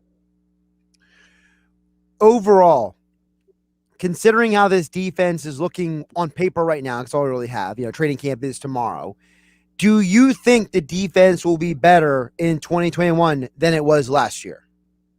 Absolutely. I already think this defense is significantly better. I'm looking at the pass rush. I thought the Ryan Kerrigan signing was huge for them. And not that they needed Ryan Kerrigan, but he was more of a luxury. You could have gone by with Brandon Graham, Josh Sweat, Derek Barnett, Jannard Avery, who's moving the linebacker anyway. But you could have went by with those four and said, all right, yeah, our pass rush is good. We got Fletcher Cox. We got Javon Hargrave, who knows the system now. But no, you decide to get Ryan Kerrigan, a tremendous upgrade over Vinny Curry, who is going to help this pass rush tremendously. So this pass rush was good last year. They were, top 5 in the league in pressures. They were 3rd in the NFL in sacks. That's huge for them.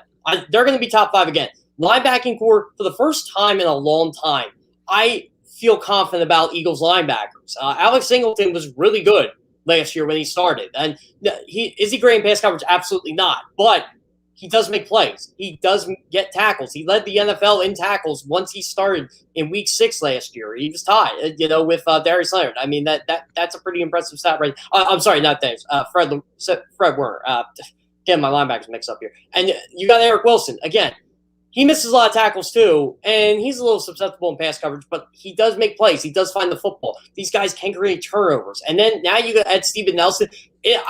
I feel like it was the final piece to making this defense. You got some depth there, and you got some quality starters. I fully expect this defense to be top 15 this year.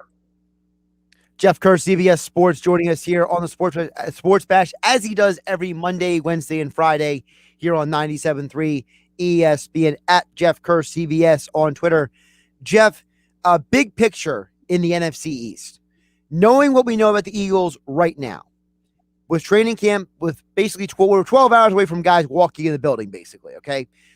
What are the Eagles in the NFC East? Are they a contender? Are they competitive? Are they an 8-win team? How do you quantify the Eagles at this point in time? They are competitive, and they are a dark horse in the NFC East, because I still think Washington and Dallas are the 2 teams to beat. I still don't know about Dallas's defense yet, but Dan Quinn is a much-needed improvement there. And as long as the Cowboys have Dak Prescott in that offense, they're going to be formidable no matter what. I don't care what Mike McCarthy does. That team's going to score points. Washington is the exact opposite. They're going to be really good on defense. Chase Young's only going to get better. Montez Sweat's going to get better. They got studs across the board there. If Ryan Fitzpatrick can make them a top 15 offense, they will win the NFC East. I truly believe that, because you got Antonio Gibson, you got Terry McLaurin, you got De'Ami Brown, you got Curtis Samuel. That's a legit pass-catching unit. Oh, and by the way, Logan Thomas is no slouch at tight end here.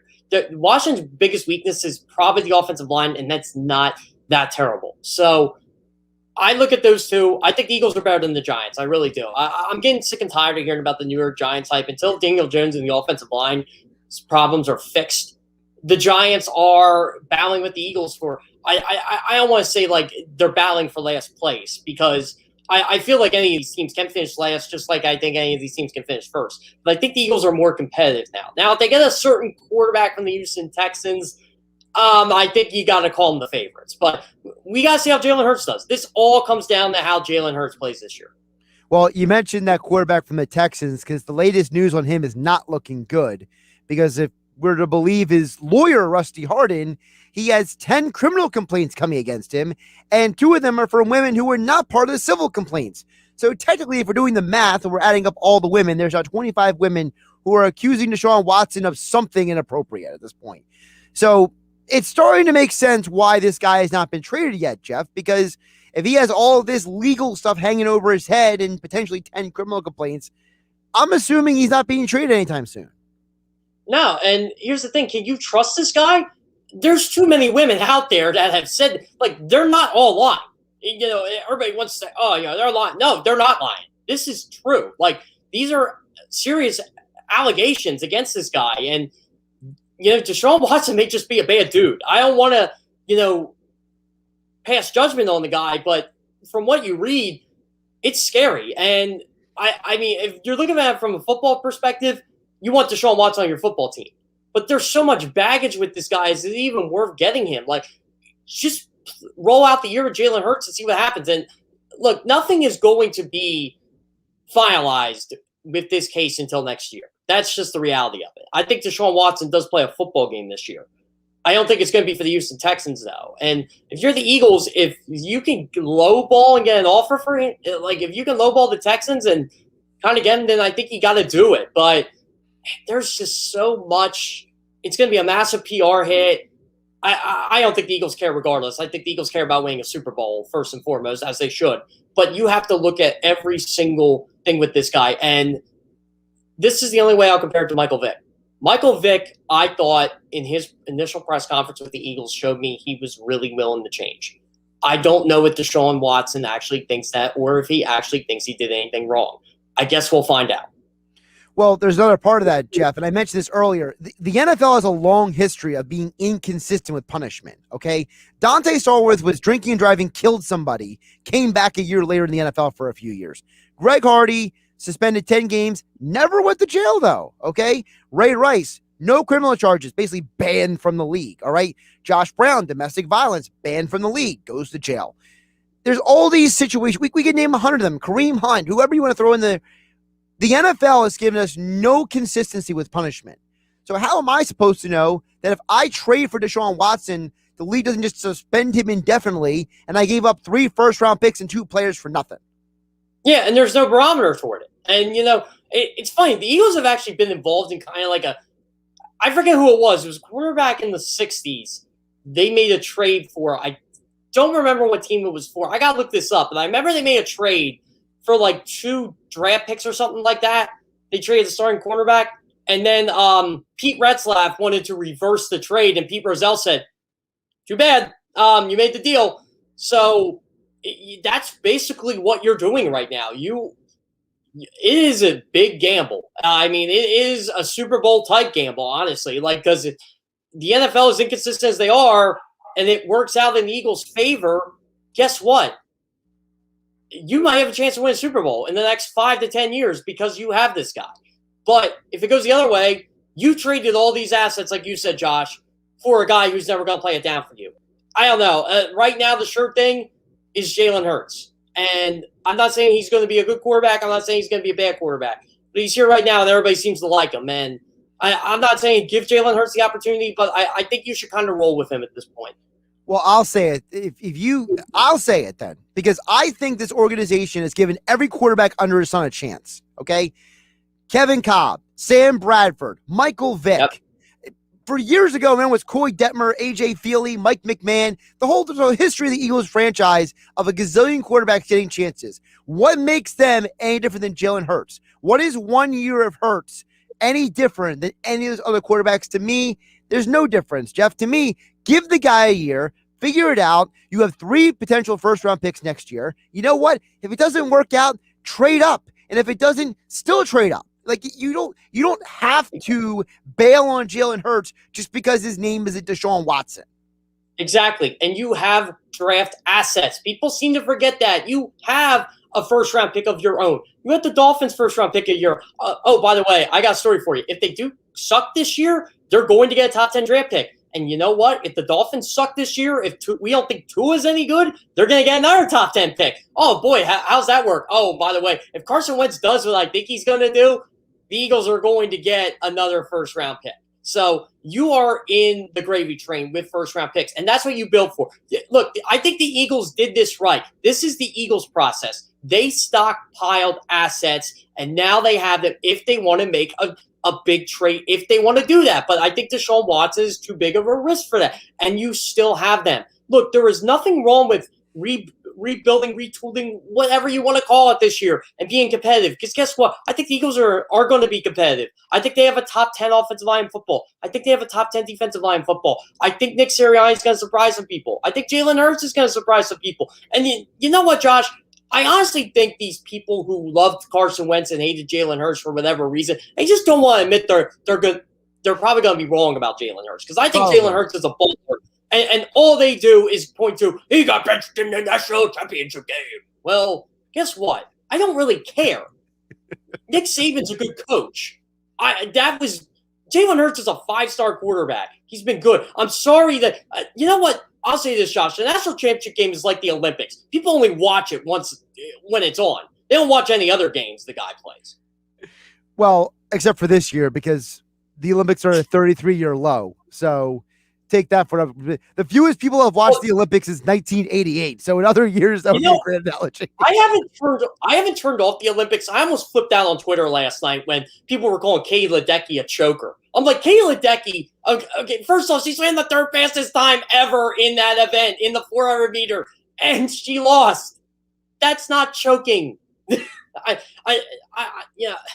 don't disagree with you, but Jeff, here's the problem with the Olympics. I said this earlier in the show. Sunday morning, United States is losing to France in the fourth quarter. And we couldn't find it. You couldn't find it anywhere. I saw water polo. I saw doubles tennis. I saw golf. I saw some other sport. I think it was archery. I saw equestrian horses. I didn't see the game. You know why no one's watching the Olympics? Because nobody cares about archery or equestrian when the men's basketball team is losing to France. That's why no one's watching, because NBC is stupid, Jeff. I am an Olympics fanatic, and I said this when I was 16 years old, back in 2004. They do not care about you. They do not care about me, the sports fan. They care about the casual fan. They want to put on gymnastics in prime time, even though it happened 12 hours earlier. I know what happened to the U.S. men's gymnastics team already, and it's on tonight. Guess what? I'm not watching. The Phillies are on. I'll watch something live. And then you know when I'll turn it on? When swimming comes on, because that's live. And I would rather watch swimming than archery. Yeah, and you know what? I'm fascinated by archery. Don't get me wrong. But I'm not. There's so many options in the Olympic Games. You know what's fun to watch? The triathlon, the cross-country mountain bike. Basically any cycling event I'll watch because I'm a biker. I love that stuff. And that's you. I'll give you credit for this. Everything for that has been live and on the air. I stayed up till 4:30 in the morning watching a 7-hour bike race. It was awesome.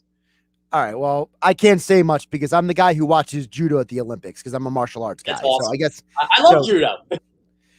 Before I let you go, I have one thing to throw out there for you, and that is we mentioned about all the draft picks. Here's my working theory, and I've been working on this theory. Well, I've been saying this theory for about several months now. I believe this is what the Eagles can do. If Jalen Hurts works out this year, like you and I think he can, and you have 3 first-round picks next year, there's one name the Eagles have to go get. One name. You take those 3 picks, you trade up in the draft, and you get Kayvon Thibodeau to replace Brandon Graham and replace Derek Barnett. Oh, yeah. You got to replace one of them, right? Because even if, Brandon Graham is no spring chicken. He's still really good, but he's no spring chicken. And Derek Barnett, he's going to get $10 million a year in free agency, where that's from the Eagles or somebody. The Bengals just paid Sam Hubbard $10 million a year. Derek Barnett's better than him. Derek Barnett's better than him. I'm sorry. And I like Sam Hubbard. Derek Barnett is better than him. So he's going to make money. So, yeah, I would agree with you. And defensive end's one thing you can fix. You can fix defensive tackle. You can fix offensive line with those picks. If you really want, you can trade up and get Sam Howell. You can trade up and get Malik Willis. You could do so much with those 3 first-round picks. Clear up a lot of holes on your roster. And look, people seem to forget this. Jalen Hurts doesn't need to be Aaron Rodgers. He just needs to be good enough. If he's good enough and he's going to put up a lot of numbers, the Eagles will be fine. And I wish people would understand that. We don't need 2017 Carson Wentz to win a Super Bowl. The Eagles won it with a backup quarterback who's only been good here. So just keep that in mind. Yeah, and listen, for those who don't know who Kayvon Thibodeau is, he's the defensive end from Oregon, 5-star recruit, and he's going to be next year's Chase Young. Let's just put it that way. Oh, he might even be better than Chase Young. I can't wait to watch. I cannot wait to watch Pac-12 games just to watch this guy work. He's been pretty much a top 5 player in his class since he was 14. I agree with you, Josh. I think he's going to be a top 3 pick easily, no matter what he does this year. Yeah, and I would love to see him in an Eagles uniform. Let's put it that way. Oh, I would love to. And the Eagles have a history of really good defensive ends. They do. Jeff Kerr, CBS Sports, as we discovered, he watches Olympic swimming and Pac-12 after dark during the college football season. Joins us here on the Sports Bash on 97.3 ESPN at Jeff Kerr, CBS on Twitter. Give him a follow for all of his NFL and Eagles coverage. And he'll be back on Wednesday with Mike Gill here on the Sports Bash. Jeff, great stuff today. Yeah, sounds great. Thanks, Josh. Hopefully I'm day one of Eagles training camp is pretty fun. I know they're limiting like media coverage this year. You're not going to be there every day, but I'm hoping to be there day one and hoping to talk to a certain wide receiver on the Eagles that is a really good interview. 75 rating on Madden, that guy? Yeah, that guy. Which, Okay. by the way, I can't wait to ask him about that because that's BS. He's too good. I gave up on Madden ratings a long time ago, Jeff. It's all BS to me. I gave up on Madden a long time ago, and I get it every year. I play it like 3 times. I'm like, why did I just buy this? This is stupid. It doesn't change. I could get into a whole show about what Madden needs to fix. Maybe that's a podcast one day. How about that? Oh, that's definitely a podcast. We got to get Gill on that immediately. Well, we'll have all of our people talk to each other. We'll figure it out. Okay, Jeff? It sounds great. Thanks for having me on, Josh. Josh Hennig filling in for Mike Gill here on the Sports Bash on 97.3 ESPN. Great stuff from Jeff Kerr. As always, give him a follow at Jeff Kerr CBS on Twitter for more NFL and Eagles coverage. We'll wrap up the show coming up the other side. Josh Hennig filling for Mike Gill on a Monday on 97.3 ESPN FM. Turn it on. Leave it on. The Sports Bash on 97.3 ESPN. Are you a Philly sports fanatic? Do you love to travel and cheer on our hometown squad across the country? You need to check out Philly Sports Trips. Join your fellow Philly sports fans and book your trip with Philly Sports Trips to cheer on the Birds this fall as they travel to Las Vegas to take on the Raiders. Travel packages can include chartered airfare, hotel, rides to and from the airport and stadium, game tickets, tailgate parties, entertainment, and more. Check out all the great Vegas travel packages Philly Sports Trips offers. Visit phillysportstrips.com.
To the Sports Bash on 97.3 ESPN.